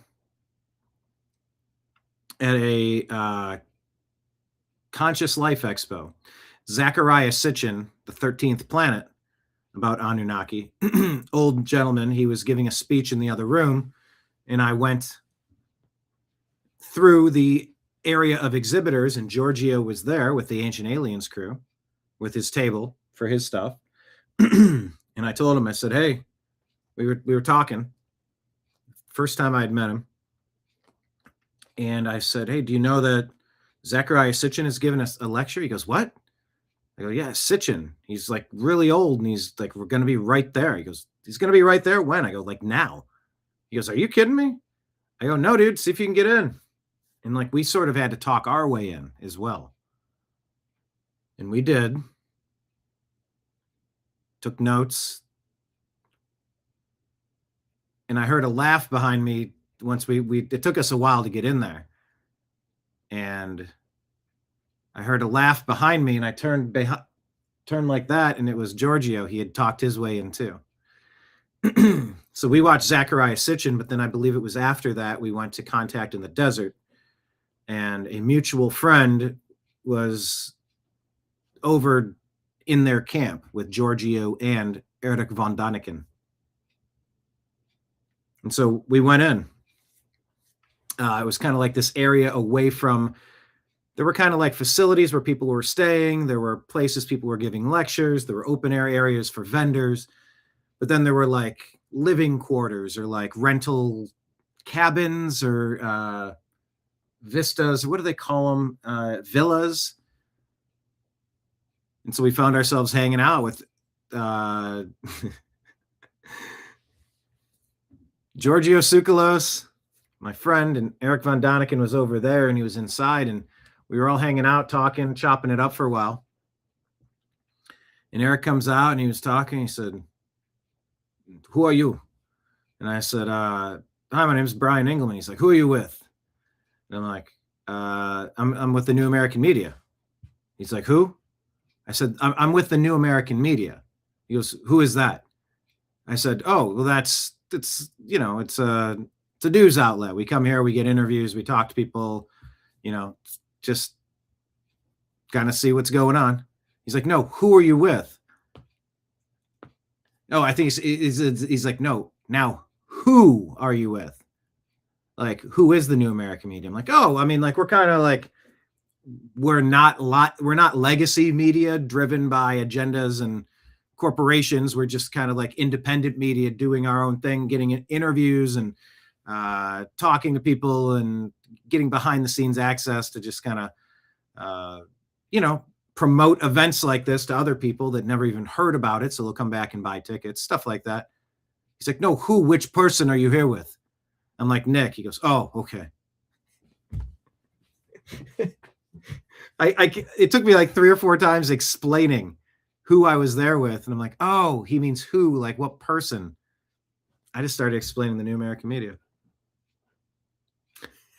That was my lone interaction with Erich Von Daniken. May he rest in peace. Swiss writer spawned alien archaeology, dies at 90.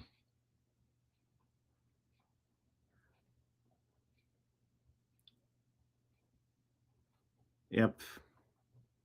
All right.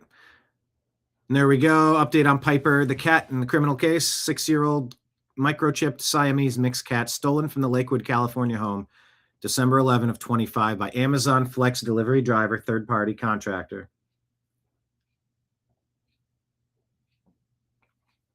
Still missing. No confirmed sightings. So where is the doggone cat? I want answers. All right. Speaking of answers, let's watch a group of activists using GPS to track and surround ICE agents in southern Minnesota. Just had their windows smashed and were pulled out of the car by agents. Check this out. This is the state of affairs in America right now, people. This is where we're at.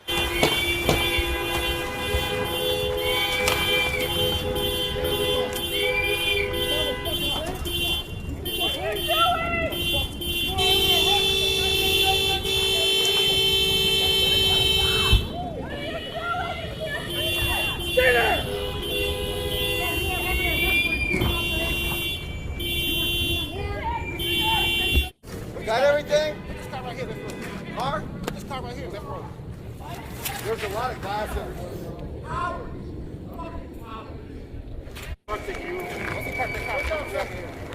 Just punch it, and we're out. Did they take the driver? Well, you have no fucking right to be here. Get out of our state. Sir, stay over there, please. Fucking murderous, sir, traitorous you're not gonna like the bitches. outcome. Get the fuck out! Get out! We will never stop following. Get the fuck out! Have to put up with us before you decide to break the law. Thank you, guys. We will never Get stop out of our following fucking you. state! We will never Get stop out! following you. Fuck you! We'll be back later. Howard, get a real job.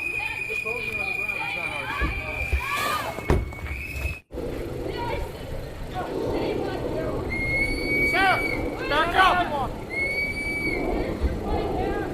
Get on the sidewalk, sir.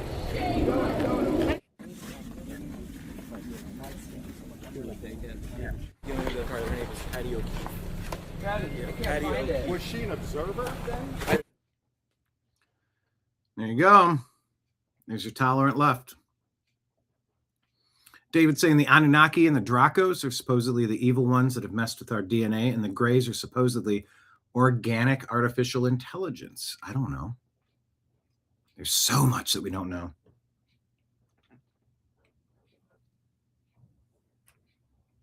So much.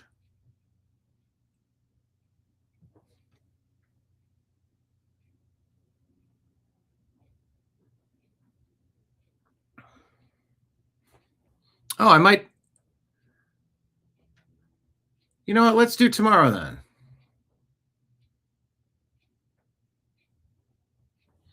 All right. I think I just booked Mike Barrett tomorrow, who's been on Ancient Aliens, to talk about Erich Von Daniken, his work.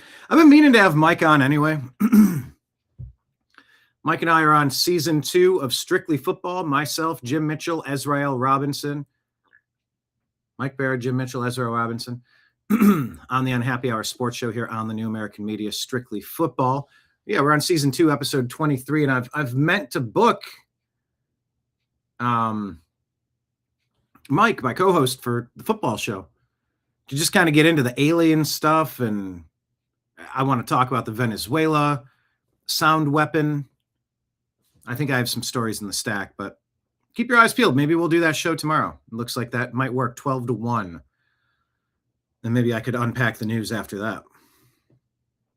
We'll see how it plays out. Here's some more Ford Fisher news to share. He was there for this event too. He was the one filming that ICE at Target thing. Back up! Back up! Back up! Back up! Back up! Happening everywhere. Back up! Hey! Back up! Hey, put one more together. Take all the people.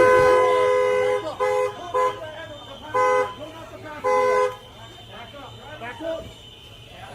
Back up. We're going to back up. Our safety and your safety.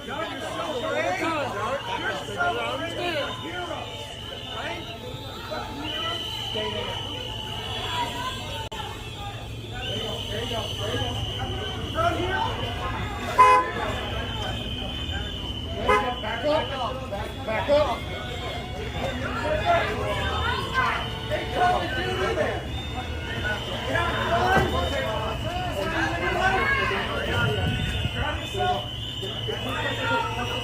Tough guy.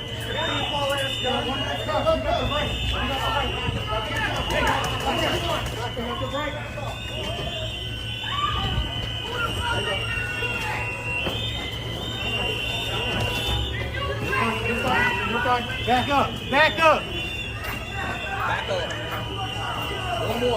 One more. You go back there, I'm going to put you under arrest. One more. You get back there one more time.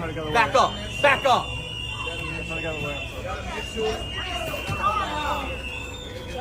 Give him your hand! Give him your hand! Give him your hand!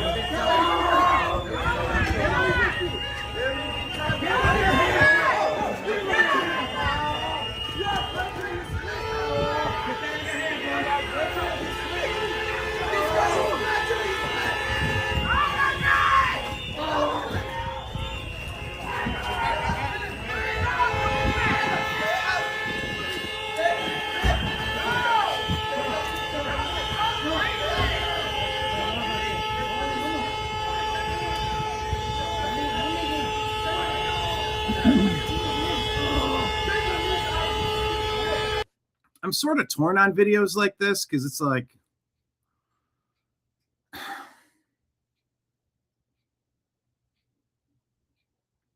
by doing these plays, these performative acts, they might think they're being righteous to impede with ICE, who are removing really bad people who don't belong here, as they should be doing. If you give them attention, that's kind of what they're looking for. But on the other hand, you know how the media would have tried to spin the story of that person that gunned her vehicle at the ICE agent, hitting him in the hip?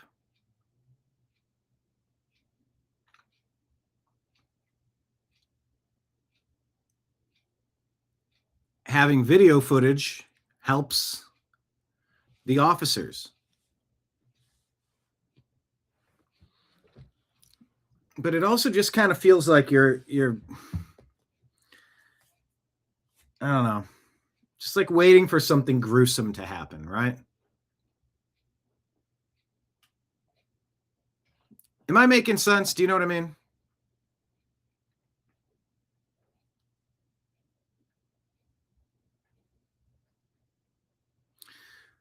I don't know. It's that song Vicarious by Tool. We all feed on tragedy.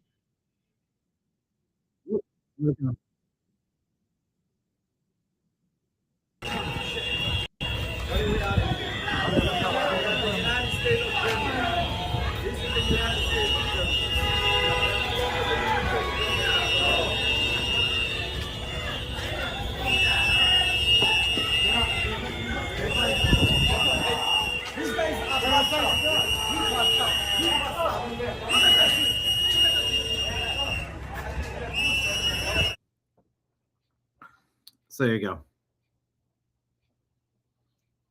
He's looking fairly unresponsive toward the end. One more. You go back there, I'm going to put you under arrest. Give him your hand! Give him your hand!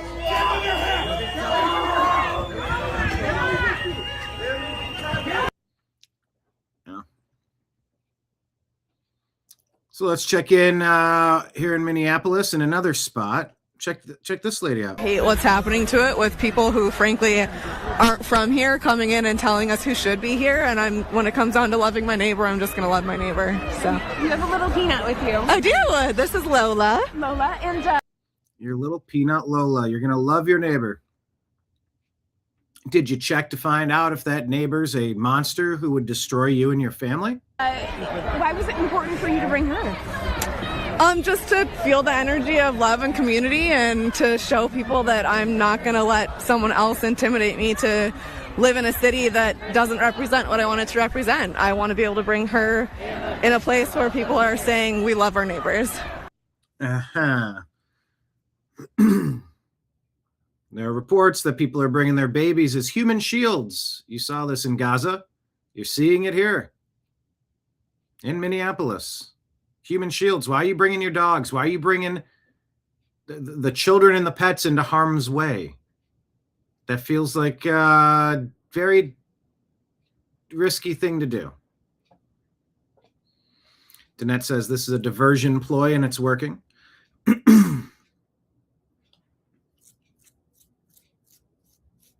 Danette doesn't like ICE, says it was trained by Israeli forces to subjugate citizens into the New World Order, and that more people were deported before under administrations previous to this without ICE. Yeah, David, the question is, how else would we deal with the crazy people who only want to obstruct?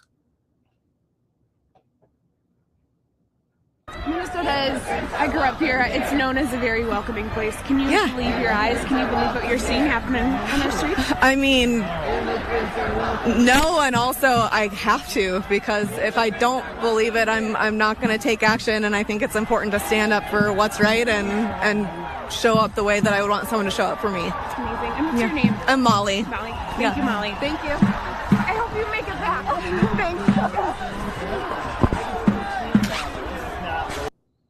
Uh-huh. Don't bring your little child to the left's riots where things are getting so unruly and dangerous. This just in, they're saying this is another woman being pulled over by federal ICE agents. I don't know if any video is actually what it's claimed to be, but I'll take a look. What did that say? West 94? Is that Minneapolis?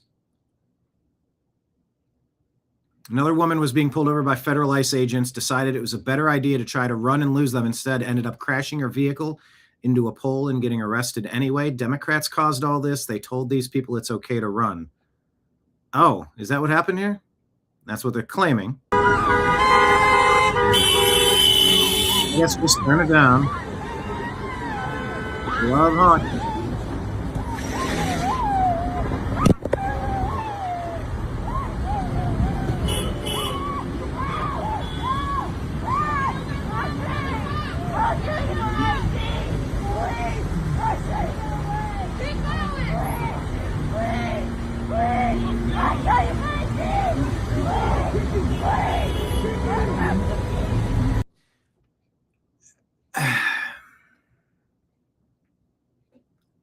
I don't know that the training is up to the level where it needs to be. I don't like arrests that take too long. Really bad things happen when arrests take too long. Are these people all taking like jujitsu, some sort of MMA grappling and training and...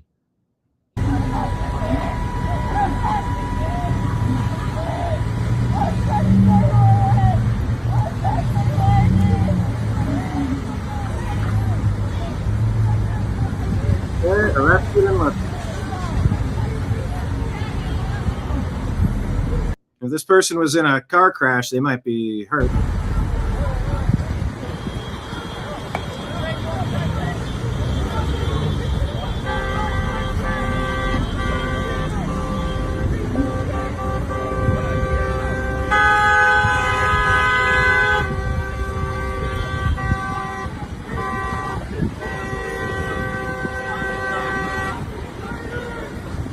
Do these videos make you want to join ICE or not want to join ICE?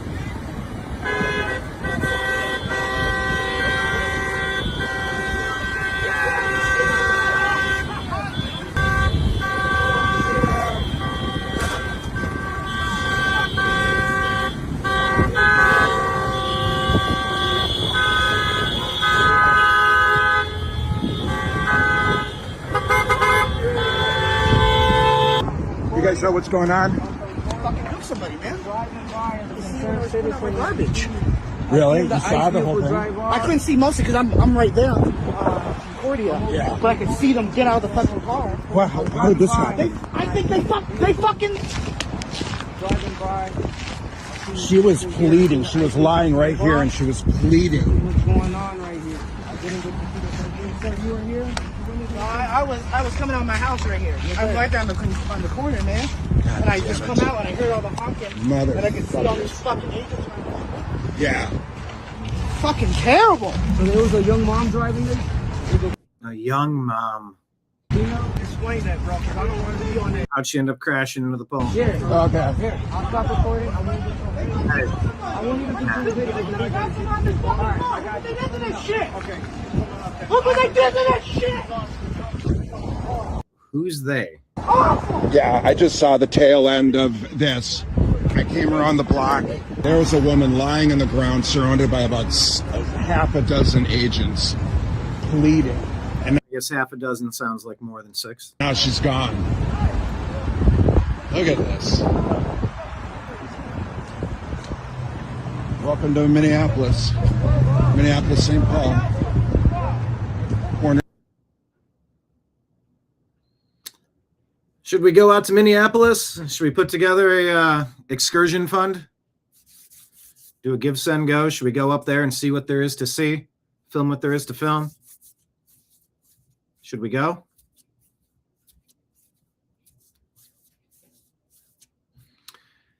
Do I really believe they're bringing them as human shields? Oh, yeah. Yeah. In part.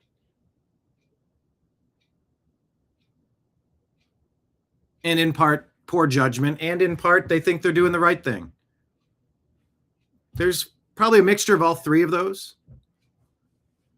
If there's 100 people that bring a child, maybe half of them are exactly for human shield reasons, half because they're making a bad decision, and half because they think they're making a great decision.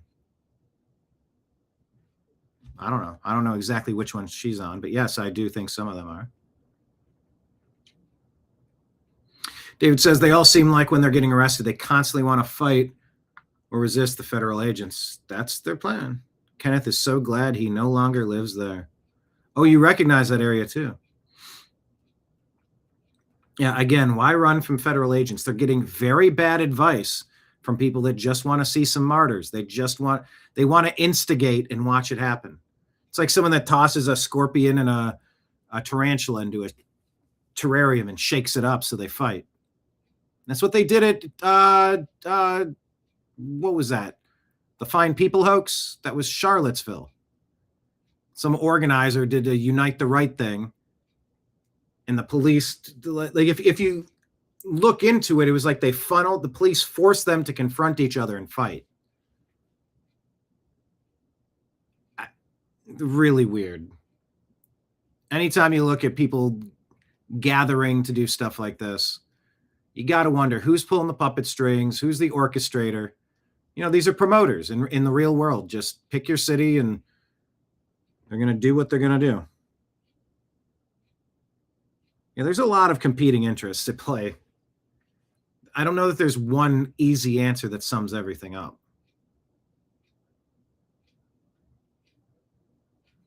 David, no doubt it's a good idea to go to Minnesota. All right, there's a vote for yes. I got to get out there. What's this here? Andy No says, well, here, let me just play this. You know what I'm thinking of doing with my media, guys? All the right-wing propagandists harassing the fuck out of them. I'm talking tracking where they're at and then just literally following them with a feed. They can't fight, so they'll have security, but that's fine. Security will have to earn their paycheck that day. So this Mercado media person is out there causing problems. They're stalking. But I think we should just, any of these right-wing, like Nick Shirley's, we have to follow them around. Cam Higbee, Nick Shirley, fucking the whole Antifa roundtable journalist bullshit. All of them.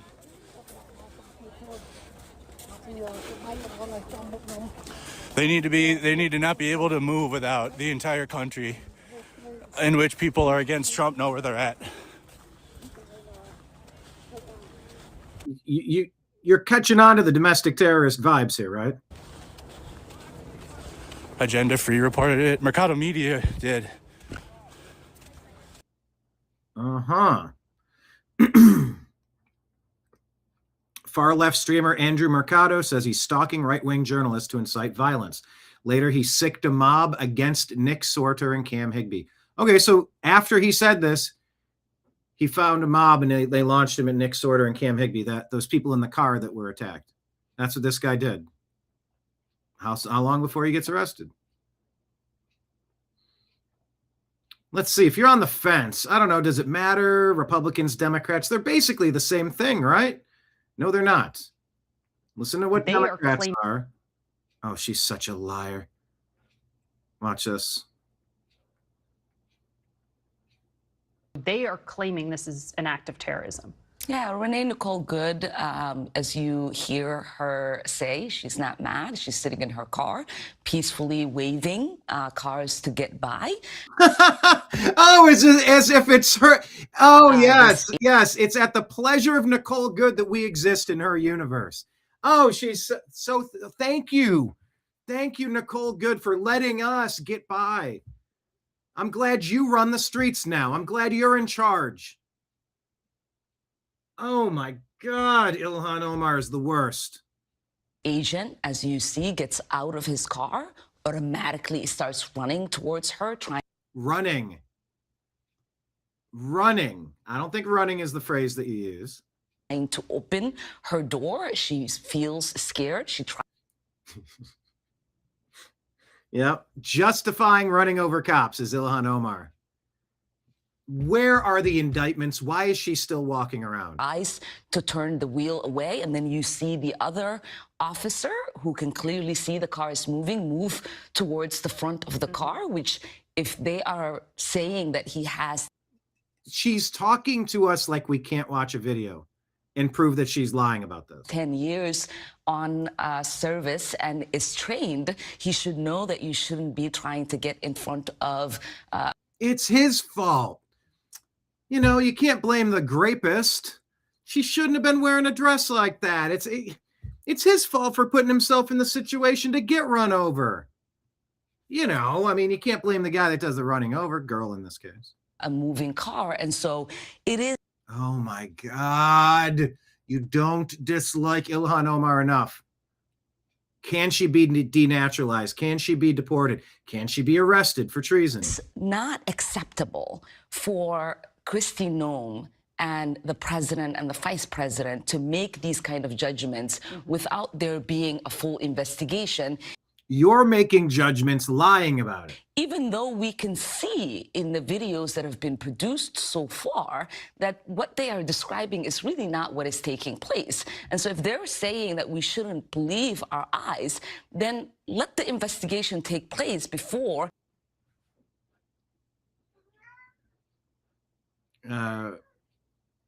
What's this? Another yes, Nimbus, what? I know. So they're saying this is, will this video play?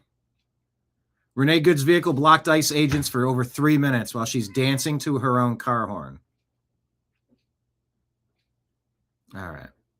I thought there was more to that clip with her.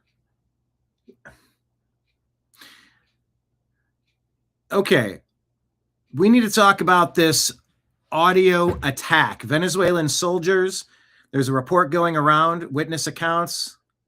Take a listen to what the sonic weapon situation is with Peter Ducey. He had it used on him. It sounds a lot like something this reporter got hit with at Quantico in this piece from 2013. The military says the active denial system is not radioactive, it's not a microwave, and it's not a laser beam. It's instead a man-sized beam of millimeter waves that can be fired from up to 1,000 meters away that are designed to get the subject, whoever's standing on this X, really, really hot so that they move.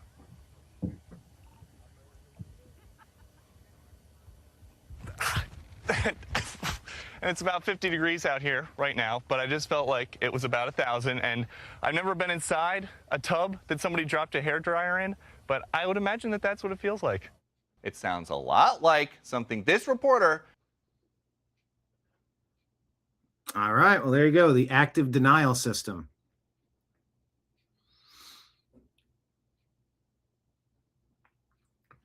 According to an alleged witness account, Venezuelan soldiers started bleeding through the nose and vomiting during the capture.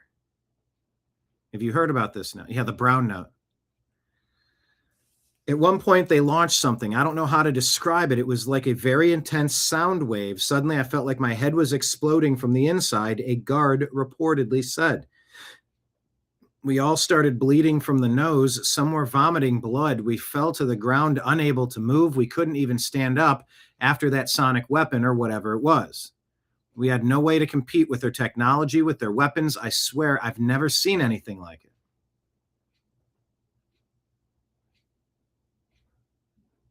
That's what people are saying.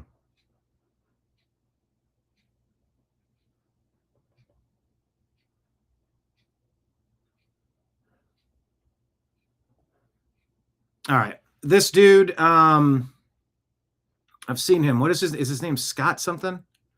Royce White shared this. I know this guy. He's a painter. I forget the guy's name. But he wants to break down how we're supposed to process what we've seen over the past week in Minneapolis. Happened in Minnesota. This woman who is now dead. Sadly, she leaves a child and a wife. And it shouldn't have happened. I have a right to comment on this more than 99.9% of all of you. So listen to what I'm fucking saying here. Why? Because I am the protester. You understand this?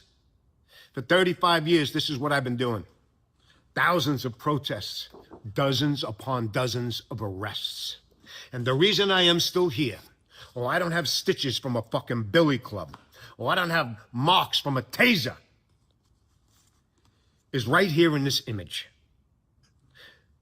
Every single time that I have been arrested, you will notice my hands I place behind my back as I am told when I get arrested. I do not resist, I do not spit, I do not curse, I do not struggle, I do not fight or be aggressive towards the authorities who are there to arrest me, because when we protest, we step over a line that is there, and that line happens to be called the fucking law. And thank God in this country, we can step over that line sometimes, but we have to understand that we are now in a different zone, because that cop over there, I think his kids got leukemia. That cop over there, I know, was in a bank robbery last night with the thugs, and he got shot at, and he's back out in the street, but he's all high tension. And that guy over there, that cop, I know his wife is fucking a mailman, so I'm in the high tension area. And these fuckers have guns, batons, and tasers. We have a system in this country, it's called a court of fucking law. And whether I'm wrong or right in the situation, officer, I didn't do anything wrong. Put your hands behind your back. Yes, sir. And I will take that up with the judge and prove my innocence. I do not bring the courtroom right there at that high tension fucking moment. Do you get what I'm saying, people? So, this woman would still be alive. I don't think she was the kind of woman that would have done what she did, which was resist and be aggressive towards the authorities, as you see in the video, and you can all fight about that. But let's get to the base here. The base is the wife is probably looking to sue Trump or the police or the ICE or this or the time. She needs to look at the Democrat, liberal politicians, community activists, and the fucking douchebag, motherfucking self-loathing, divisive cocksuckers in the liberal fucking media that tell her and those like her to resist arrest and be aggressively violent towards any authority.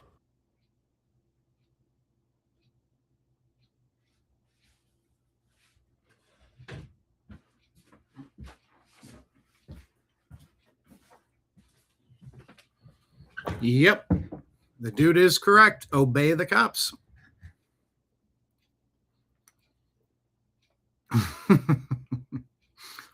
Love the show, Brian. Don't get me wrong.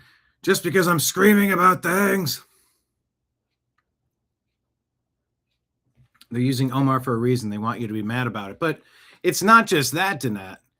Omar represents what they've done to overthrow 2% of American states, 50% of our states, and way more percent of the Electoral College, to overthrow Minnesota and turn it from a purple state that's, usually a 50-50 bellwether, conquer Minneapolis, and you conquer the whole state, overthrown by Somalis and the deep state Democrats. To bring in people that don't want to be here, haven't assimilated to here, haven't been vetted to be here, don't deserve to be here, aren't contributing more than they're taking from here. That's not the only community that's been abusing it, but I can tell you the deep state Democrat Party, this is at the core of what they're doing as a party. Native-born Americans don't like their policies. They don't like Marxism, communism, socialism, all that crap. So they import enough people to take over the big blue city areas. And then it steals the whole state. And then you steal the whole country. Then you steal the whole world. I don't know if they're using Omar for a reason. She used herself. She is the exact example of why you don't allow your city to be overthrown. Why assimilation is important, not building enclaves of people that don't like the law of the land.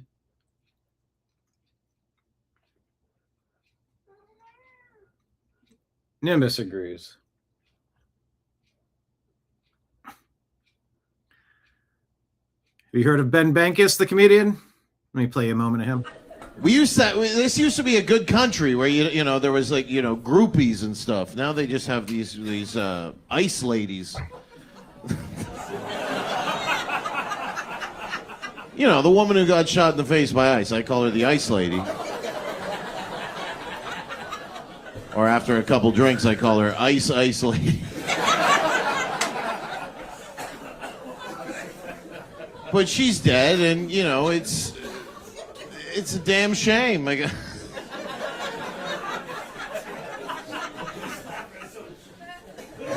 left doesn't know what to do because they just spent the last 3 months celebrating the death of Charlie Kirk, and then they're looking at what you do. Do you have no? We're like, no, she deserved it. We're not celebrating it though, right? We're not like there's no Republicans out there making videos being like, I'm glad that stupid bitch is dead. Right? We save that for dinner conversation. Like civilized adults.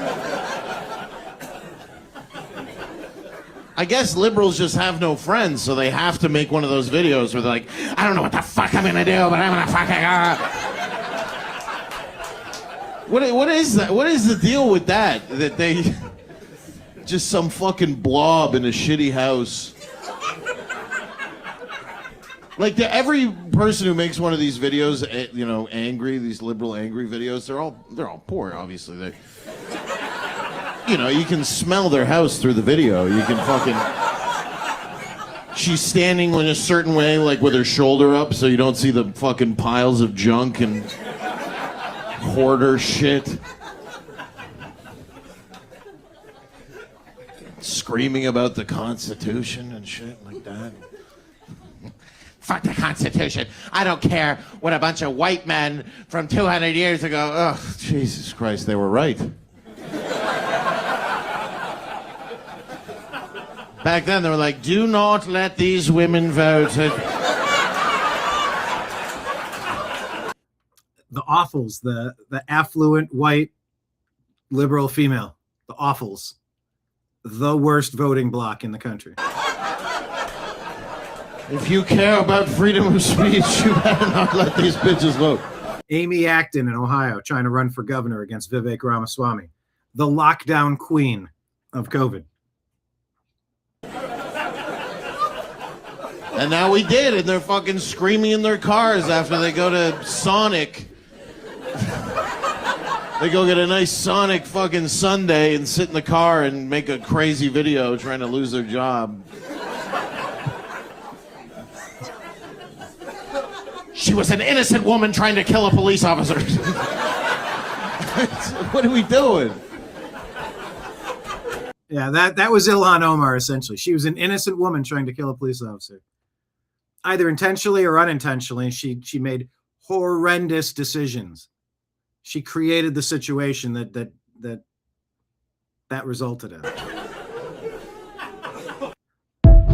Yeah, you should check out Ben Bankus. He had another, man, I've been seeing more and more about him. Check him out. Oh, he's looking at new comics. We've known about the Sonic hearing thing for a while. Wasn't it back in 2009 that it came out? 14, 11? Oh, yeah, it's been out there for a while. Let's check in on the affluent white female lady. Awful. AWF. Female. Hang on. Let's hear what she has to say. Good afternoon. Fuck Donald Trump. Oh, there's music. I can't do it. Psycho Karen no longer wants gun control. Now she's preparing for a war on MAGA. Where's the music? You motherfucking MAGA fucks. You might think. All right, I can't play it because of the music. So if someone voted for Trump, she's now explicitly stated that she will S them, like an outright direct threat. Am I understanding her correctly? Can't play it because of the music. These two are out there. We were there and this guy got released. I didn't know him and what he was about. And I believe we got a couple questions with him. Jake Lang in Minneapolis. We love our country. We stand with ICE. We stand with ICE. We stand with ICE. No, I can't play it because of the music. I should be able to. Is it newsworthy enough to? Probably not.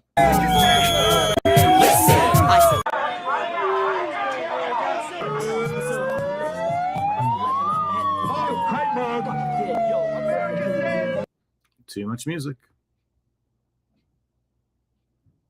And altercations with people out there.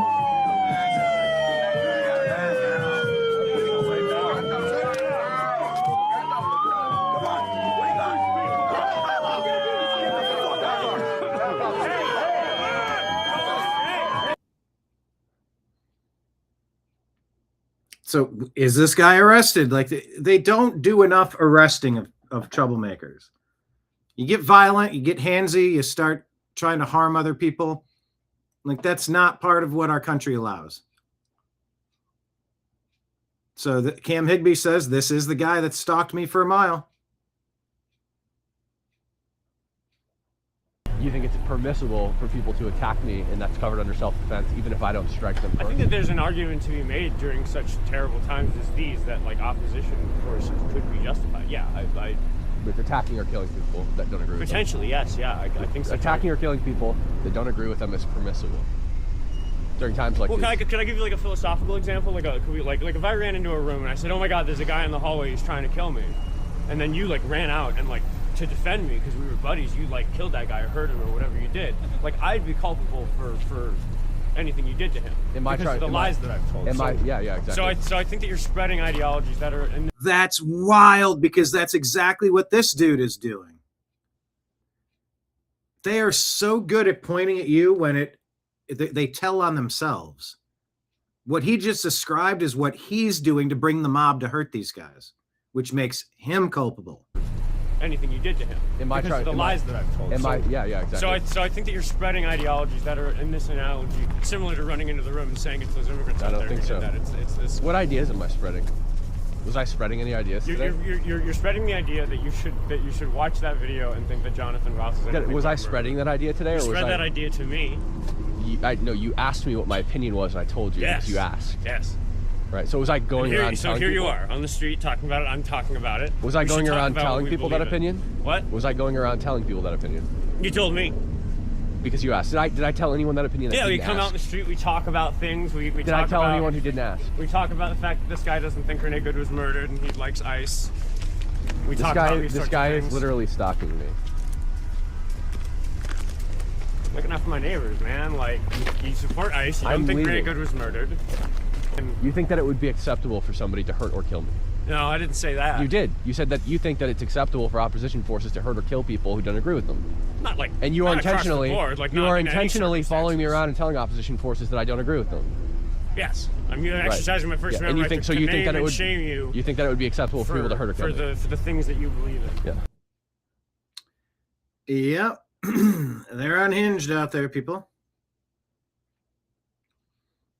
Watch this woman, this agitator, confronting a reporter aggressively until... Smaller crowd. This is controlled. The scene spans several blocks. We are here at Portland Avenue and East 35th, but it goes at least 2 or 3 blocks. Who are you? Who do you work thank for? you. Who do Hold you on. work I'm for? sorry. We're with CNN. It's okay. Thank you for your help. I'm sorry. I think people are getting upset. So that is the latest here on the ground, guys, and I'm going to send it back to you. Trying to intimidate the First Amendment supporters. Trying to intimidate. Trying to get you to shut up. Or 3 blocks. Who are you? Who do you work for? It's like an Islamic supremacist. If you don't believe in everything I believe, we're going to kill you. That's very illegal. That's very immoral. It's unconscionable. It's unacceptable. The whole precept, the concept. Sharia law is incompatible with civil liberties. The first of which is freedom of expression, our First Amendment.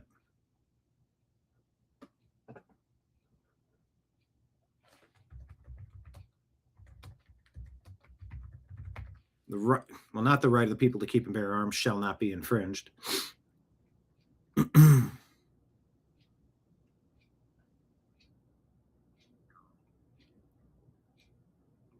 Why just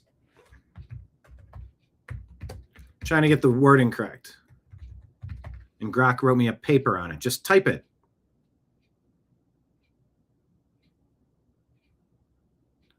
Congress shall make no law respecting an establishment of religion or prohibiting the free exercise thereof or abridging the freedom of speech or of the press or of the right of the people peaceably to assemble and to petition the government for a redress of grievances.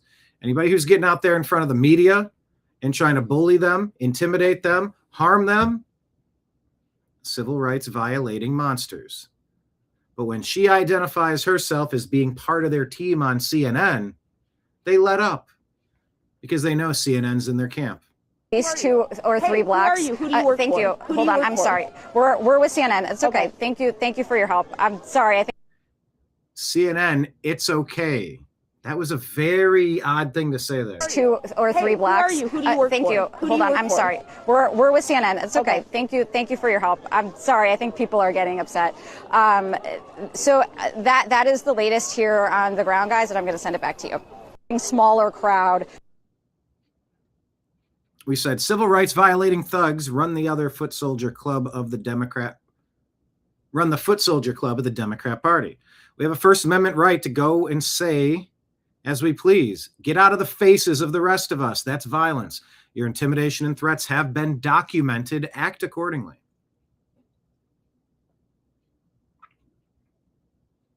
Danette, let me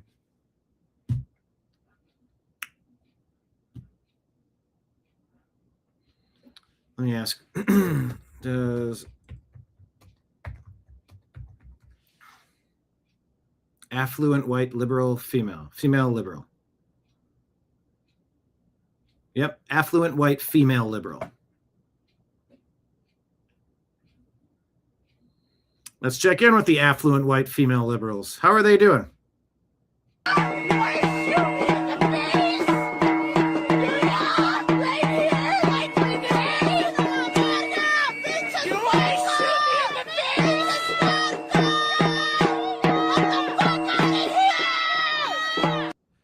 Adam Carolla has discussed this at length. Men engage in rough and tumble play from the minute we're born. We learn boundaries. We get punched in the face. We punch in the face. We learn that there are repercussions to acting out of pocket, acting out of line.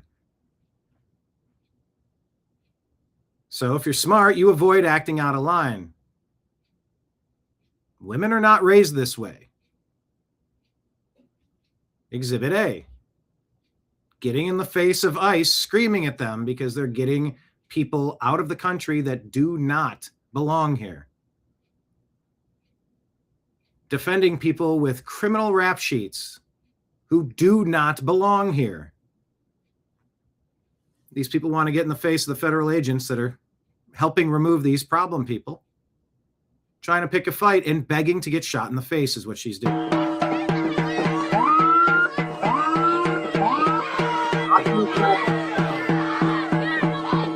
The people have a right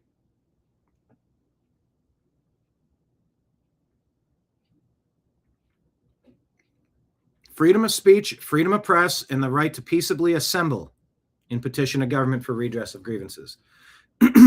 This is not peaceful when you are commandeering people's ingress or egress. You are forcibly detaining them, aka kidnapping them. You don't get to block people in your universe. You are not in charge of where people may and may not go. You've broken the civil liberty contract at that point. When you detain somebody, you don't have the right to block traffic. You are not exercising your First Amendment right, and you should be arrested. But nobody's arresting these people, so it gets bigger and bigger and louder and louder.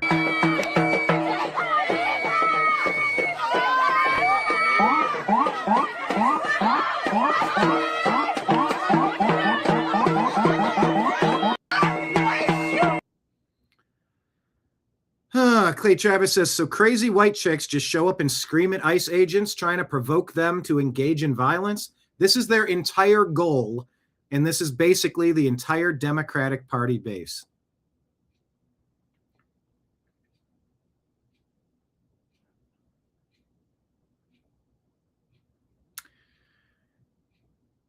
Take a listen to this report from Right Angle News Network. Did you hear this story? So do you know who the last white girl to get unalived? Last white girl who was unalived in Minneapolis was this one. I don't know if it was the last one, but the first Somali police officer in the United States, convicted of M, later overturned by a Minnesota Supreme Court, and they only served a couple of years. They let him out. Who took the life of this woman up here? I remember covering this story. Elon Musk just learned it today. This man is going viral after revealing that the last woman shot by Minneapolis police was a white woman named Justine Daeniken, who was killed by a Somali officer after she called for help and not a single Democrat spoke out or protested. So sit down and shut up.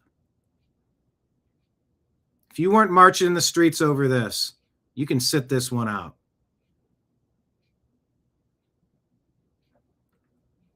Elon Musk says he wants full custody of his son after his baby mama, Ashley St. Clair, makes comments on transgenderism.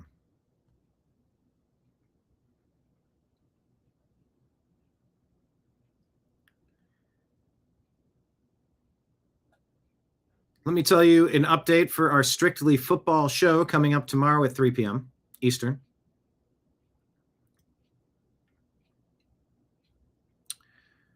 Let's pull up the NFL playoff bracket.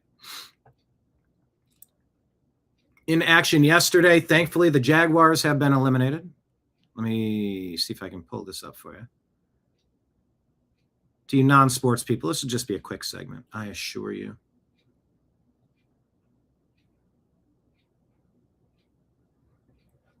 There we go. So in action yesterday, a lot of things were determined. The number one seed Broncos in the AFC got to sit this out and get healthy, while the Bills played the Jaguars. The Bills edged out the Jaguars 27-24. They'll advance and play the one seed Broncos. Josh Allen getting dinged up, but getting it done. And thankfully, the Jaguars are done so that the Browns' first-round draft pick is going to be number 24. Will own the number 24 draft pick this year from the Jags. Patriots took care of the Chargers 16-3. And the 2-seed Patriots will now advance. The winner of Steelers at Texans today Yeah, today, 8 o'clock, so 8:15. In the NFC, the Seahawks took a week to get healthy, and they're going to play the 49ers, who defeated the reigning Super Bowl champion Philadelphia Eagles. So thankfully, no more Eagles, no more Chiefs. We'll have a new Super Bowl winner this year. 49ers win 23-19. I thought the Eagles had it. Niners came back and got it done. That was a really good game by two really good teams.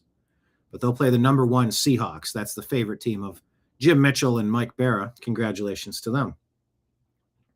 Panthers backed into the playoffs by beating the Saints. No, they lost to the Buccaneers, but on a tiebreaker because the Saints couldn't beat the Falcons. The Panthers got into this one, and they were winning. But the Rams came back and got the win, 34-31. Rams advance to take on the Bears, who took out the Packers. Packers were up by a lot, and the Bears came back, got the win. So that's your NFL update. I mentioned that because here's this kid. I saw him, and he was pretty great. I don't know how old he is, but this is a young Eagles legend. This kid's interview is awesome. After the game, where the 49ers took him out. Yes, this was a huge letdown. This was my Christmas present, and I got a loss. Oh, no. You probably would have rather had Cole, huh? Yeah, probably. I'm feeling 2 of 2 things.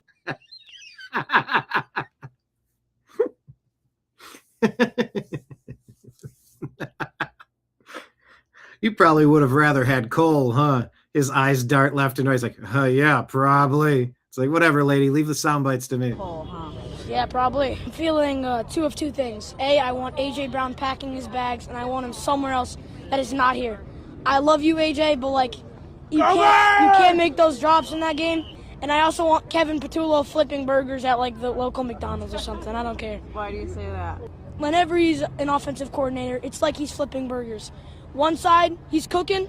One half, he's cooking. And the other half is completely raw. Yes, this was... This kid had awesome analysis, so we said we want to invite him on to Strictly Football tomorrow. Find out if he play theoretical general manager for a day. You have the draft picks that you have. Tell me, what do you do in the offseason? Let's go. Who do you want to sign? Who do you get? Patriot Warrior Texas jumping in here in the Rumble chat saying, I want some indictments and arrests. Yes. And I think this Eagles fan wants to arrest some Eagles coaches and A.J. Brown too. Yeah, a real funny kid. Kenneth listening to my Josh Allen talking, he goes, damn, I owe money to the Bills. Yeah, we all do. Reminder, Rumble rants and super chats, everybody, as well as Patreon. We appreciate your help. Yeah, but this kid is awesome. We invited him onto the show tomorrow. We gotta find his @ Can someone find his @ Let me see if I can find his @ is the funny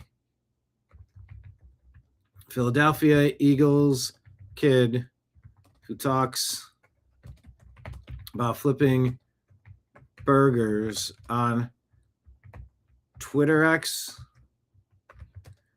Does he have an @? Let's see if we can find this kid. Yes. The real Sam Salvo. Okay, we found him. Hold on. Maybe we should send a message. Let's see if we can locate this kid.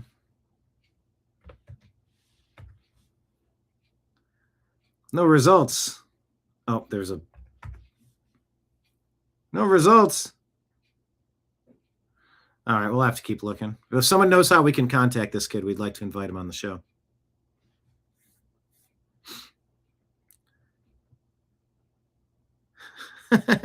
Not the Bee says, I don't know about you guys, but if I'm ever forced to watch more than 7 seconds of this new Star Trek, I'll be rooting for whatever species is able to take out the Enterprise the fastest.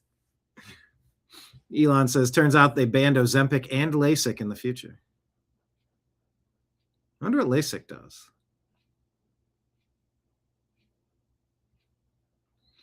So you want to meet a professional protester? Defiant L says, I found her at 100 different protests. Look at her portfolio. I'm right now I'm representing myself, and I'm representing the folks at Rise and Resist who have been trained Rise to and be Resist. marshals. How much do they pay you to wear this vest? Absolutely nothing. Really? So I did some digging, and the woman trying to stop my interview is named Karen Shaw. She is a professional protester. I found her at almost 100 different protests. Let's look at her portfolio, shall we? Here's her outside Trump Tower saying TikTok time's up. Here's her saying ban guns, not drag. Amazing. This is her telling us that lies have consequences. She is also very passionate about abortion. Even in the video right now, she's just wearing a hat that says abortion on it. Sometimes she gets less creative though and just holds a sign that says enough. Now here I found her working with a different professional protester that I've exposed. This is Stuart Waldman. He was there when they raised the Palestinian flag over City Hall in Rhode Island. Everyone knows you. Everyone knows me? You are. They know what you do. I know what you do as well, Stuart Waldman. You are on the board of riseandresist.org, the company that is paying people like Karen for a second job as a professional protester. And the donation link to give you money is just Act Blue, which is the fundraising platform for the Democrat Party. That's who you are, Stuart Waldman.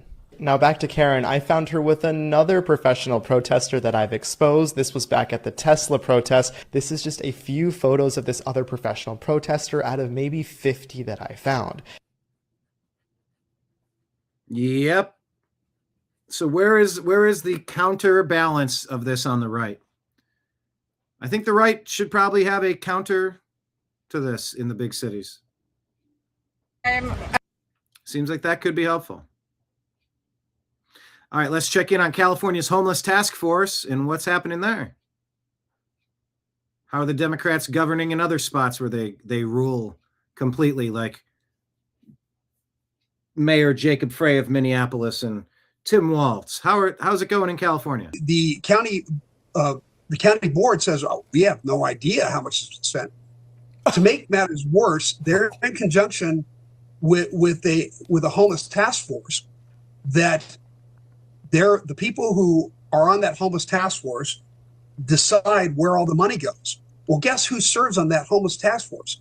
All the heads of the NGOs. Oh my God. The NGOs get to make the decisions about where the money is spent, and guess where they spend it? Bill, they spend it on the. Whoa, hold on. I'm sorry to interrupt you, but are you telling me that's like letting the inmates run a prison? So the people that get to say where the money goes are the people that are getting the money in the nonprofit groups. Exactly right. I don't get a say on that. The other mayors of San Diego County don't get a say on that. We're not even consulted. And by the way, of all those billions of dollars, do you know how many dollars my city has got to combat homelessness, even though the county of San Diego shoveled all their homeless people into my city? How many dollars do you think I've got? Zero. To combat homelessness? Zero. Because you're a conservative. They're not going to give you any money. We spent $5 million out of the general fund to try to clean up the mess they've made, but they're not giving any money to us. So I think I call corruption on this, and I'm so thankful to Nick Shirley for having the guts to get out and really bring this out in Minnesota, because I think this is going to be a ripple effect, and I want this to happen right here in San Diego and the entire state of California. Yeah, if you think it's bad in Minneapolis, wait till you find out what's going on in California and New York. CWB Chicago reports that a man with 57 arrests pleads guilty in a random loop pipe attack and will not go to prison. 57 arrests. Clearly mentally ill, does not deserve free range privileges. Attacked a man with a pipe in the loop. Suffered facial fractures, lost teeth, required multiple reconstructive surgeries. His plea deal will not require him to spend a single day in prison. This is insane. Nayib Bukele reminds us there is no government that cannot put an end to crime. If it doesn't, it's because the crime is already part of the county.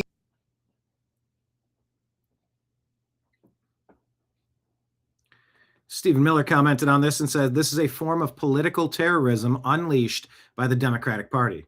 The refusal to incarcerate violent offenders is a policy choice with a purposeful result. They don't protect the good people of the country. And they let this stuff happen. And then they have the gall to have a problem getting the bad people out. And yes, if you're in the country illegally, you're a person that needs to use the CBP Home app and walk back in the front door. Go through the background check, figure out what we're doing with assimilation, figure out what we're doing about reaching in and taking money from the public coffers. Are you going to contribute or are you going to be a drain? There are 1,000 questions that have not been asked by the Democrats who've been propping the side gates and saying, come on in, eat all you want, drink all you want, but it's a party.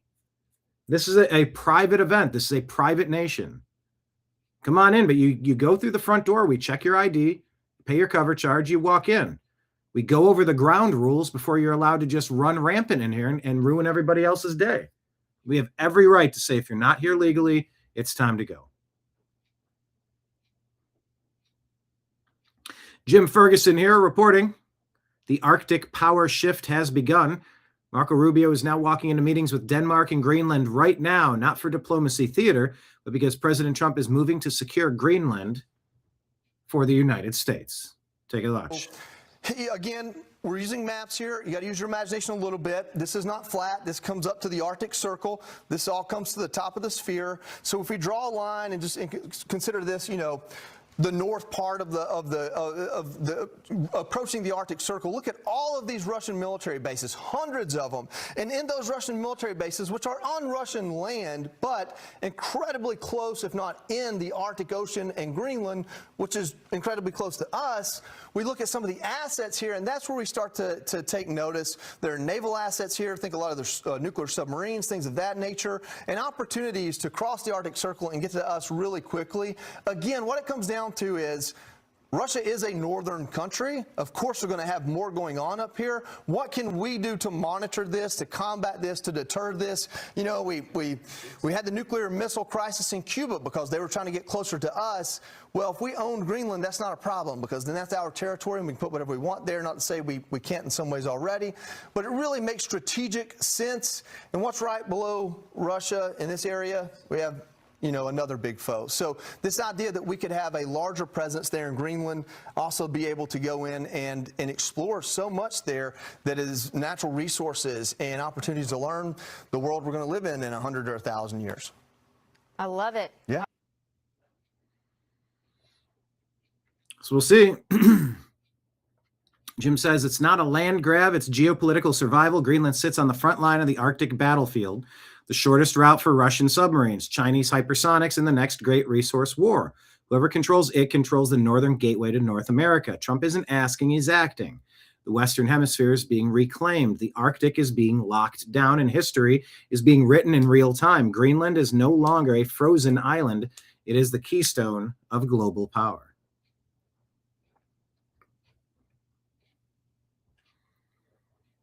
In case you missed it, there's another looming shutdown on the way. Maybe looming here in January. Some Democrats threatening to turn off the lights in a funding fight over immigration enforcement.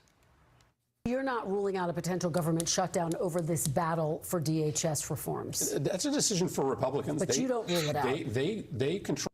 Whenever you hear someone say something like this, Chris Murphy, Democrat, when he's trying, well, that's on Republicans. It's clearly going to be pushed by Democrats. DHS reforms. That's a decision for Republicans. But you don't rule it out. They control the House, the Senate, and the presidency. I love when they say they control it. They don't have enough votes to override the blockage attempts that the Democrats are doing. Democrats are not acting in the benefit of America. They're acting in the benefit of their party, which is to stop Trump at all costs. They are obstructionist. They are blocking everything that they can. Look at how many crossovers you get. Not very many. They don't want to work with Democrats and shut down the government. That's up to them. Yeah, well, that's clearly the game plan. A fight over ICE funding. Imagine not wanting a bouncer. You would lose your liquor license in a heartbeat if you didn't have your bouncer. Feds are launching a probe after the TSA flags nearly $700 million in declared U.S. cash carried in suitcases by Somali couriers from Minneapolis airport over the past 2 Years. Gunther says arrest them all. Cat Turd says it's infuriating. I'm so sick and tired of this BS. Now, what is this? Benny is saying that Gavin Newsom, or that Tim Walz is going to resign? Here, how do we...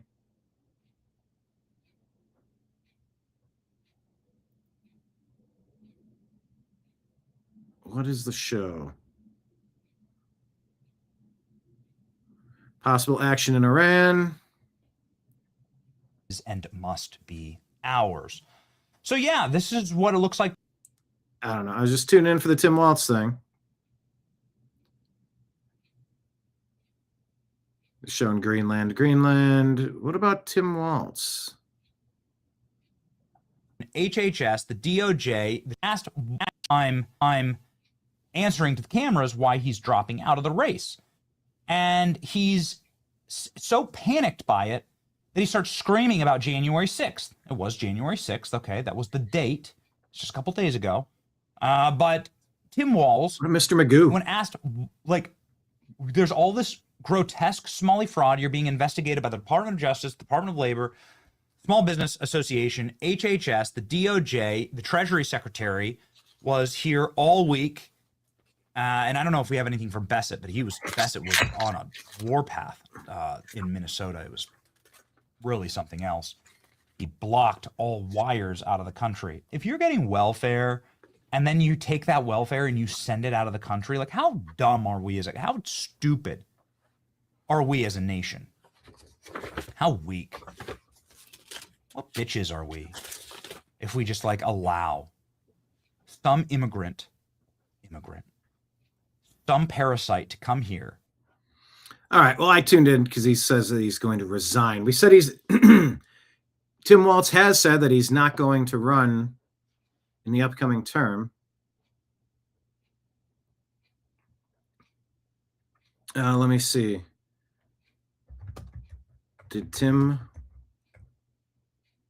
Will Tim Walz resign? Uncertain amid ongoing speculation is what Grok is saying. No. Okay. He dropped out of the gubernatorial race, so he's not going to run for governor, but that's different than he's going to resign, at least as of now.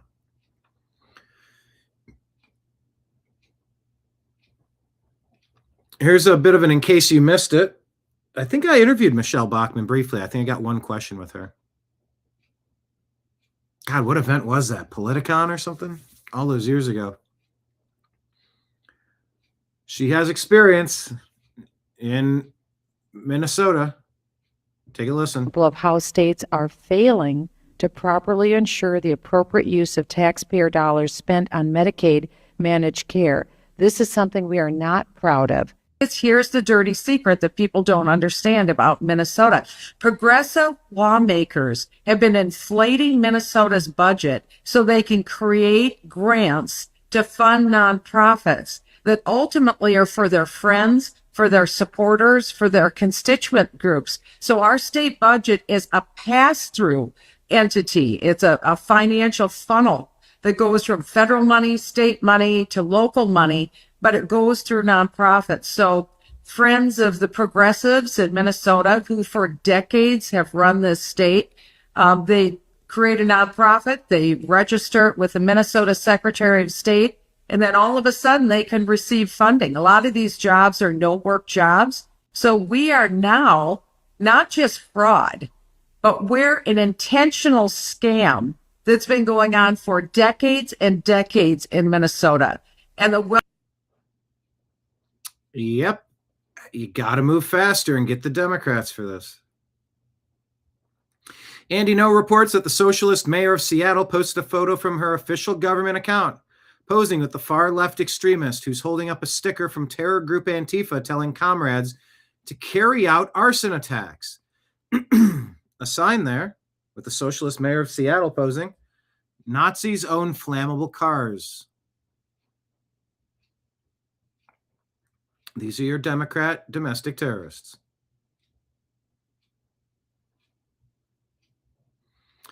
A building manager has been arrested for voting multiple times in the 2024 election for filling in ballots for former tenants.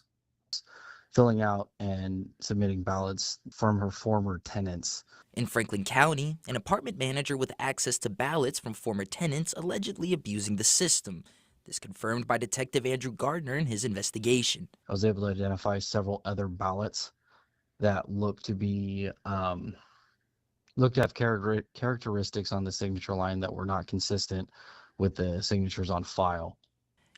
Investigators say 4 ballots were illegally submitted, with 3 being counted in the 2024 general election. The outlier was rejected because of a mismatched signature. This case is still open, and we are still collecting information from community members that may have been affected by this. According to the sheriff's office, the woman admitted to voting all 4 ballots and forging the signatures. She was booked into Franklin County Jail for 12 felony charges related to filling out and... But I was told that that doesn't happen. Oh, vote by mail. It's not completely secure. What do you know? So surprised. Jack Posobiec says you can see it all right here. Leftist Mercado leads a mob to surround Nick Shirley and Cam Higbee and violently threatening them. Completely illegal conduct. And I'm gonna help you. I don't know what. I'll get the whole fucking state down here. I swear to God I will. See how Minnesota comes. We're not playing. Yeah. You shut up, Cam. You can come out and get some too, Pam. Oh God. Get the fuck out here. You can come get some too. Touch Andrew. See what happens. See what happens. See what the fuck happens. You two should just get the fuck out of here. That's what you need to do. That's terrorism. That is domestic terrorism. Fuck out of here. That's why you're pussy inside of the fucking car. Yeah, yo, look at you. You're a fucking pussy. Yeah, you hit a woman. That's what they do, bro. They hit women, bro. Fucking woman again. I am not out. Leftist agitator, live streamer Andrew Mercado.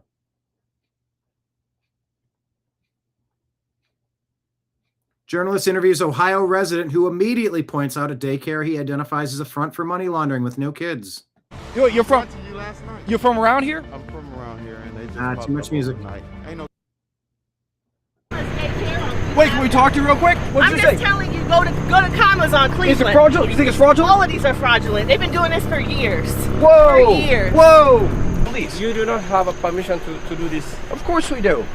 Of course we do. It's every individual, whether a daycare owner or not, you're doing this? You standing here? We're asking questions. Because why specifically and selectively going to Somalia? Well, I'm going to tell you why. Because why? You gotta let me answer. Why? Do you want? That is a racist ideology. Do you want racist? No. Do you want You're me to doing selectively? Do you want me to answer or not? You do not have a permission. Just answer. Here's the situation. Please. There's all of these reports of fraud. Not terrorize the community. Nobody's terrorizing anybody. Am I a terrorist? I'm gonna sue you. To be honest. You're gonna sue me for what? For what you're doing. Yeah. Random car drives up and gives more daycare names. They're all fraudulent. They've been doing this for years. How rampant is the fraud that random cars just passing by and able to name multiple locations? Nick Sorter rips off the mask of a leftist rioter in Minneapolis who assaulted him. Federal agents then rush in and deploy tear gas and pepper balls. FAFO, they aren't so tough without their masks. Stay safe, Nick. I think this is a different angle of the other. I think we saw this earlier.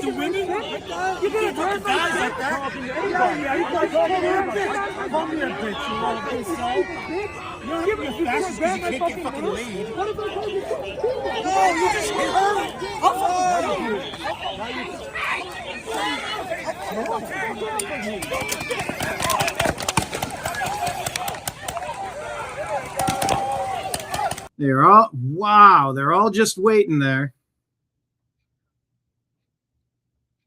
Huh. That's interesting.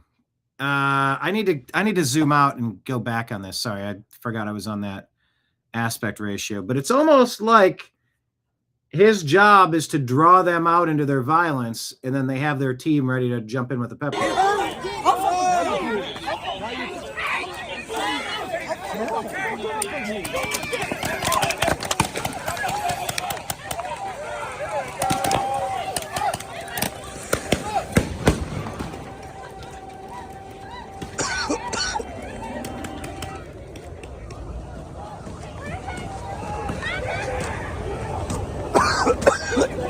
Those pepper spray balls are no joke, man. But the problem is he's running this way and he's going with the wind. You need to go in it and get out of it.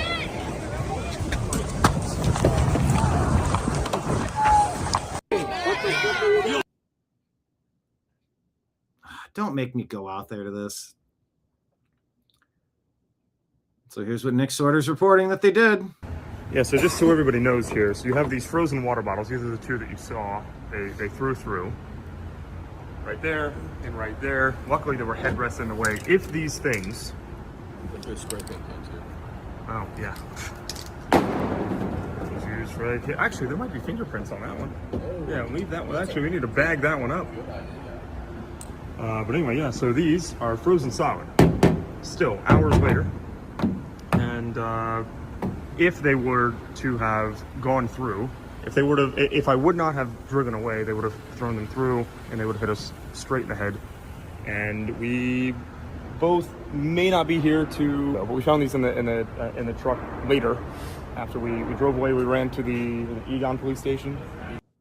Yeah, so just so everybody knows here, so you have these frozen water. It's part of their tactics. Weapon of choice.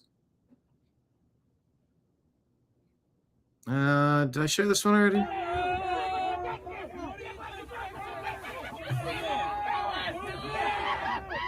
Did we just have the outside or the inside too?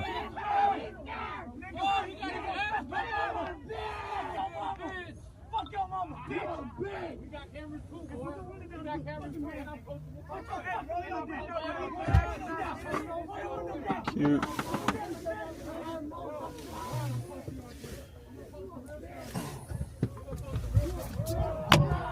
Get out of the way! Get out of the way!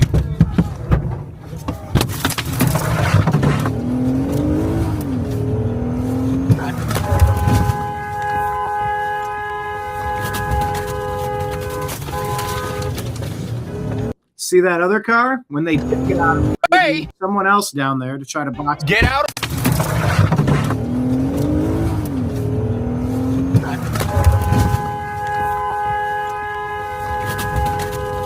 This is very coordinated. This is domestic terrorism. Nobody.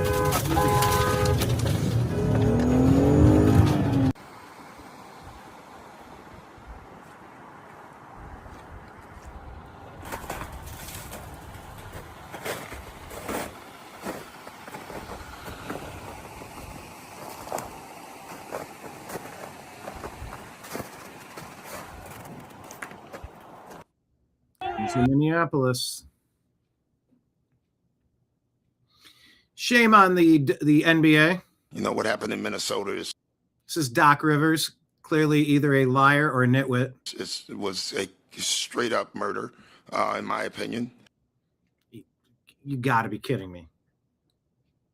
And it's awful. You know, this lady was probably trying to go home and she didn't make it home, and that's really sad. So the whole ICE thing is it's a travesty. You know, it's clearly to me we're attacking brown people, and I just happen to be. You are such a turd.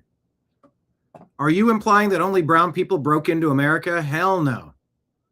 Yellow people, white people, brown people, black people, every type of person. Brown. What a load of crap. Ugh, the NBA. And I don't think it should just be brown people who are upset at this. I think we all have to be. I don't care what side of this thing you are on politically. What's going on in our country right now? That's the question. Do you think they're willfully ignorant of their actions, or are they intentionally lying? This guy says Kerr is lying, Rivers is ignorant. We're just guessing, but like this is the worst possible take you could have. Right now it's absolutely wrong as far as the race stuff. The politics, I'm not going to get into. The race stuff, I will. And what race stuff? A white lady with another white lady tried to run down a white guy who defended himself? Like, what does that have to do with race? Anybody could sneak into the club. It doesn't matter where you're from. Wristband or no wristband. Are you here legally or not? And it's just wrong, and we have to do something. But no, what's wrong is you need to shut your mouth and stop talking about things that you don't understand, because you're driving a wedge in between the citizens of this country based on false pretenses. The only thing we can do right now is keep speaking up because it doesn't seem like they care. And that's troublesome. Last thing I'm going to say, because I don't want to stay on this, but I could. I keep thinking about kids. And when I grew up, the president was always the role model. And I think about that. And you know, what I keep noticing is whether it's that Mark Buffalo guy or this guy, they make a point, their point's incorrect. They say something, it's incorrect. And then they pivot to Trump. It's like they've been coached on how to do this. The effect of being a bully, lying, how is that good for our kids? And by the way, yeah, won't somebody think of the children? Won't somebody think of the children? And that worries me for our future. So I'll stop there. I'm getting a message about Rumble Wallet. You need to get Rumble Wallet on here. Rumble Wallet, huh? All right.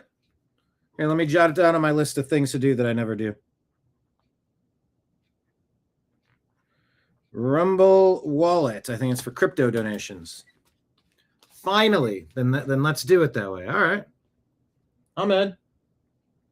Yeah, I just saw the thing pop up.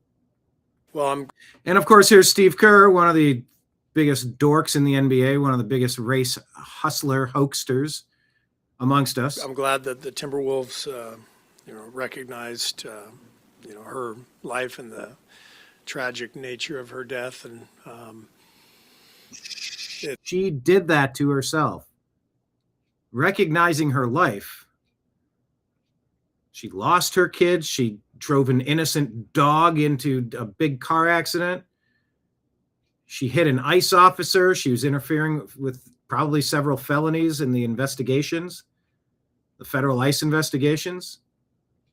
Why would the Timberwolves do that? For what reason are you trying to highlight her as if what? I just don't understand. It's shameful, really, that in our country we can have law enforcement officers who commit murder. Commit murder? Where was murder?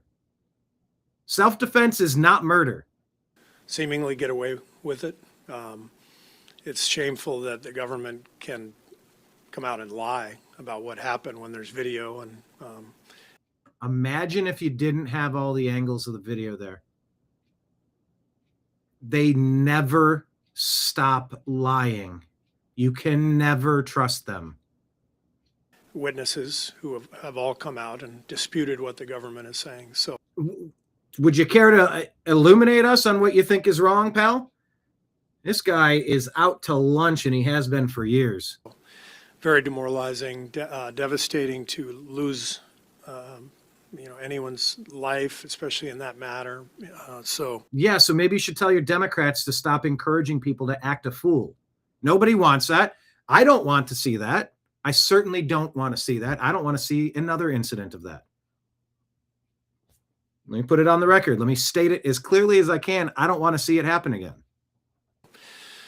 It's terrible, terribly sad for her family and for her and for that city. And I'm glad the Timberwolves came out and expressed that sadness. Well, I'm glad. How terrible.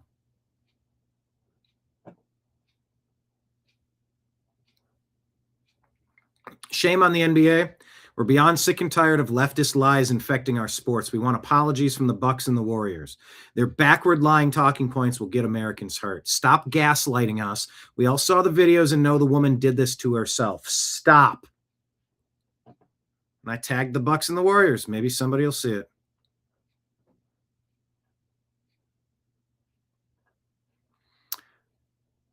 Rabbit Hole says voter ID is normal practice around the world, of course, all these countries. Full or partially democratic countries requiring ID to register to vote or cast a ballot on election day in all districts. Elon says voter ID is a standard practice. Only reason to oppose it is to commit fraud.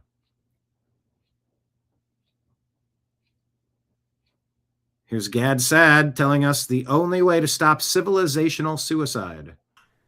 Hi, everybody. This is Gad Sad. Yesterday, around 10 o'clock at night, I posted a long tweet which has so far received something like 1.1 million views. And so I thought, in order to amplify the message, I would post it also on my social media platforms, my YouTube channel, my podcast, and so on. So please feel free to share it as widely as possible.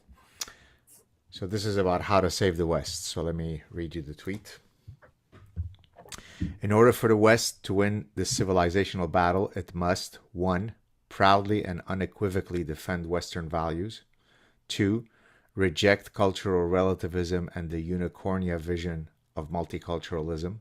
3, recommit to individual dignity over the celebration of collective identity politics. 4, recognize that all cultures are not equal. 5, recognize that all religious beliefs are not equally consistent with Western values. 6, recognize that all immigrants are not equally likely to assimilate and adopt Western values. 7, recognize that immigrants who espouse intolerable values that seek to destroy our civilization will be deported en masse. 8, implement a rational immigration policy that recognizes the importance of cultural homophily, which is basically the idea of choosing immigrants who hail from cultures that possess similar values to those of the host nations. 9, exhibit zero tolerance for seditious belief systems. Such systems can be criminalized if they constitute an existential threat to our freedoms and liberties. I could go on, but the latter 9 items, some of which are correlated, would be a good start. Here's the problem. I don't think that the West has the testicular fortitude to implement more than a small subset of the latter 9. Hence, to reiterate a prediction that I've been making for several decades, the West is in a death spiral. It will be ugly, painful, and bloody. The greatest tragedy is that the West brought this on itself because of parasitic, quote, progressive follies.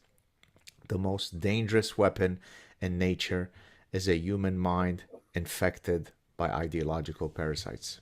Have a good day, everybody. Yeah, you need to follow Gad Sad. Whew. JD Vance has sort of had enough about all this stuff.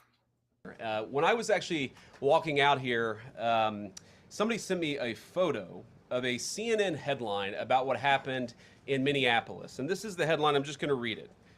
Outrage after ICE officer kills U.S. citizen in Minneapolis. Well, that's one way to put it, and that is the way that many people in the corporate media have put this attack over the last 24 hours. And I say attack very, very intentionally, because this was an attack on federal law enforcement. This was an attack on law and order. This was an attack on the American people. The way that the media, by and large, has reported this story has been an absolute disgrace, and it puts our law enforcement officers at risk every single day.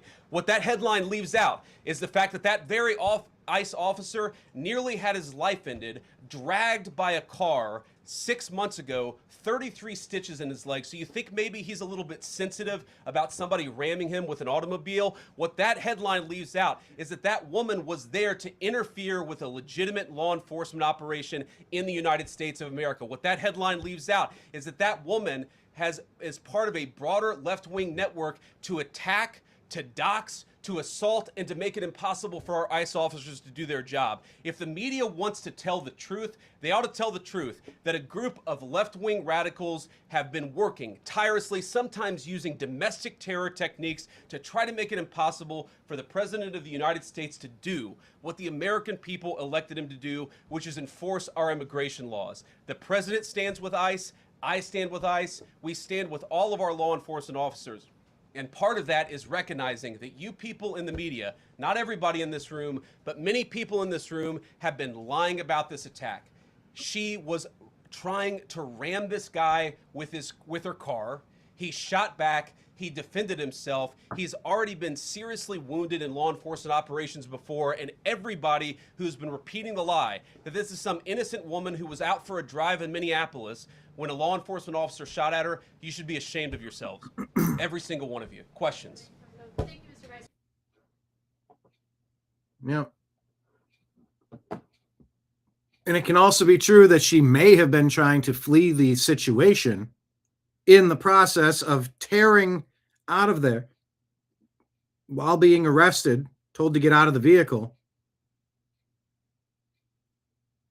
She hit the agent, regardless of if she was trying to get around the agent and avoid the arrest, which, I mean, you're starting to stack felonies here. Her actions drove her vehicle into and hit an ICE agent. It's not something you just brush off.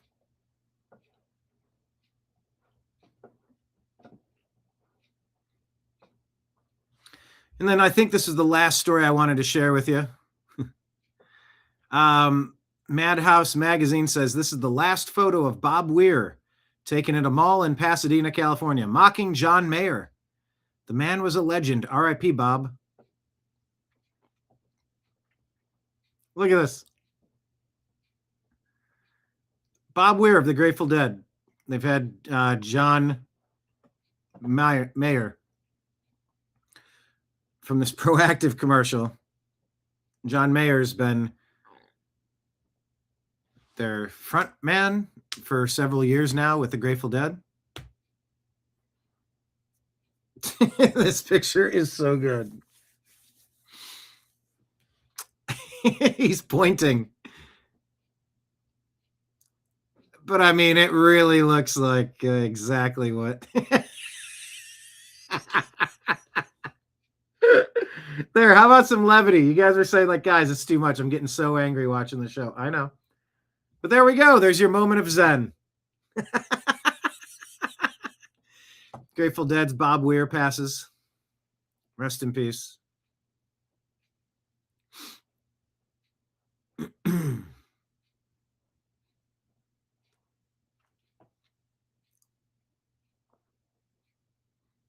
course,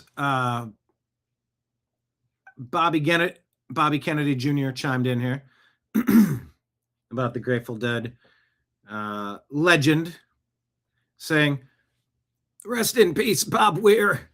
Thank you for all the years of support in the environment wars, and thank you for your friendship. Fare thee well now. Let your life proceed by its own design. Nothing to tell now. Let the words be yours. I'm done with mine."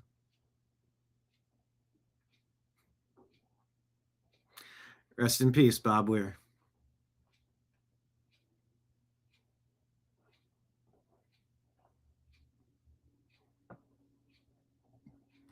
The Jerry Garcia family put this out and says, "It's with profound sorrow and eternal gratitude that we wish a grand farewell to our dear friend Robert Weir. Bob was always full of restless hope and a burning desire to do good in this world. He once said that his success was due to the ever-present sense of adventure that was the very heart of his music, and that the hearts of his audience resonated with the same rhythms. His adventure will continue on with those he inspired over his incredible life. We know the big reunion on the other side will be felt as a surge of joy in the cosmos, and we hope everyone joins us in a big wolf howl farewell for our Bob Weir. Thank you for the amazing ride. Sincere condolences to Bob's beautiful wife, Natasha, lovely daughters, Chloe and Monet. Love you so much. Pleased to have grown close over the years."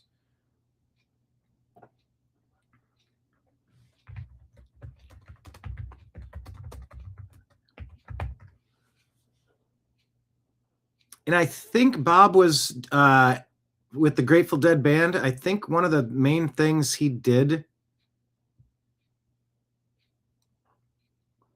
Let me check here.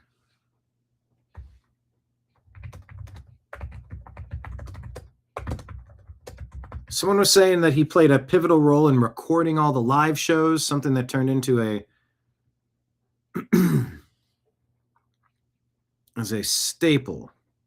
Grateful Dead pioneered the practice of allowing and later officially sanctioning fans to record concerts from the audience or by patching into the soundboard.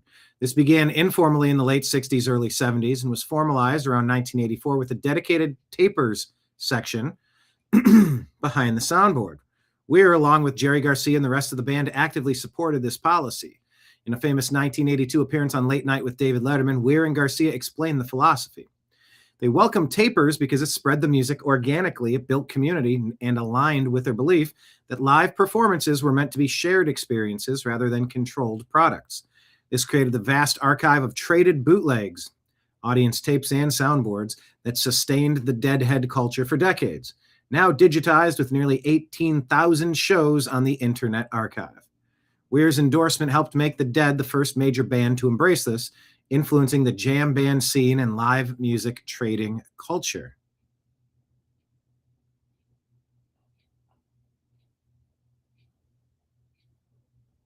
Classics like Live Dead. I mean, it doesn't get better than that. Live Dead.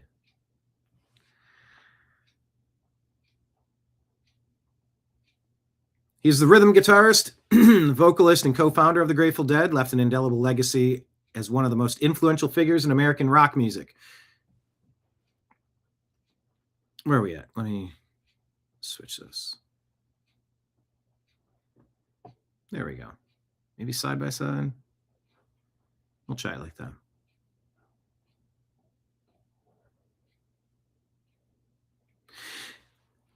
"78 years old from underlying lung issues following a battle with cancer. End of a 6-decade career that shaped psychedelic rock, jam band culture, and live music communities. He joined the band initially as the Warlocks in 1965 at 17 years old, becoming the youngest member alongside Jerry Garcia, Phil Lesh, Ron Pigpen McKernan, and Bill Kreutzmann. As the Grateful Dead's rhythm guitarist, he developed a highly distinctive style, unconventional chord voicings, rhythmic complexity, and complementary playing inspired by pianists like McCoy Tyner rather than traditional guitarists. That approach created space for improvisational magic, pushing soloists, especially Garcia, into new territory and grounding the band's expansive jams with a steady driving pulse. Musicians like Warren Haynes and Don Was have described his playing as revolutionary, forcing others to innovate and elevating every performance. Co-wrote Sugar Magnolia, playing in the band Jack Straw Truckin'. What a strange long trip it's been. So rest in peace, Bob Weir. Rest in peace. Never really listened to that band, but you got to respect them. And man, their merchandising, their marketing, probably the best ever. Right up there with Kiss. So rest in peace. And with that, I will say goodbye. We got a couple laughs out of Bob Weir. That image with John Mayer pointing. That was the laugh we needed today. Because it's sad. There's a lot of sadness out there. There's a lot of takes. And, you know, unnecessary problems are stuff we should all want to avoid. And,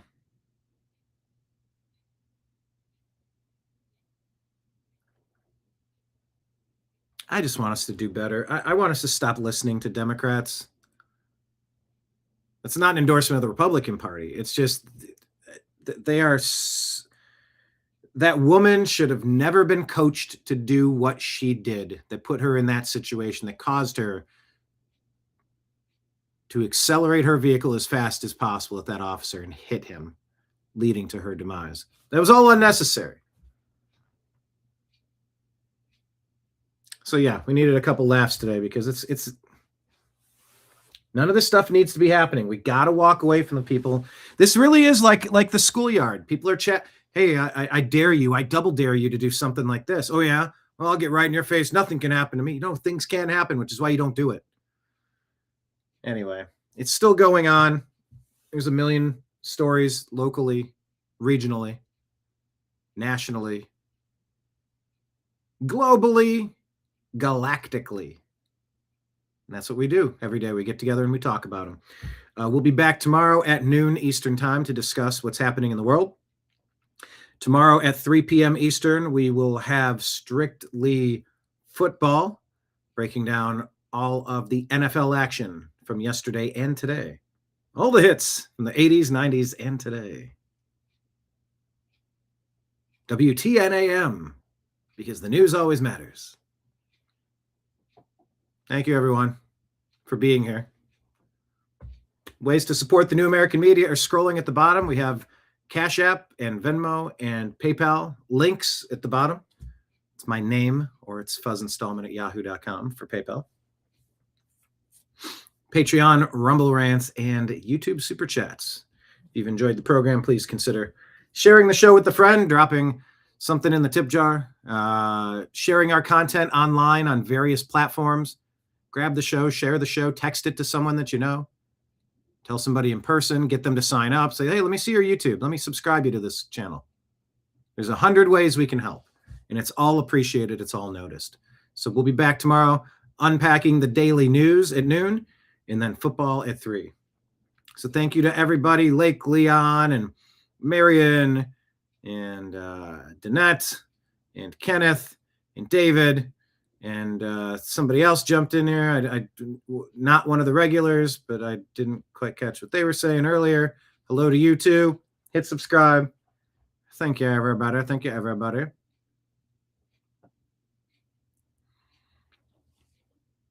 Signing out. Until then, I appreciate you. I love you. And we'll talk to you again soon. Take care, everybody. Peace. Peace.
Your guide to the truth.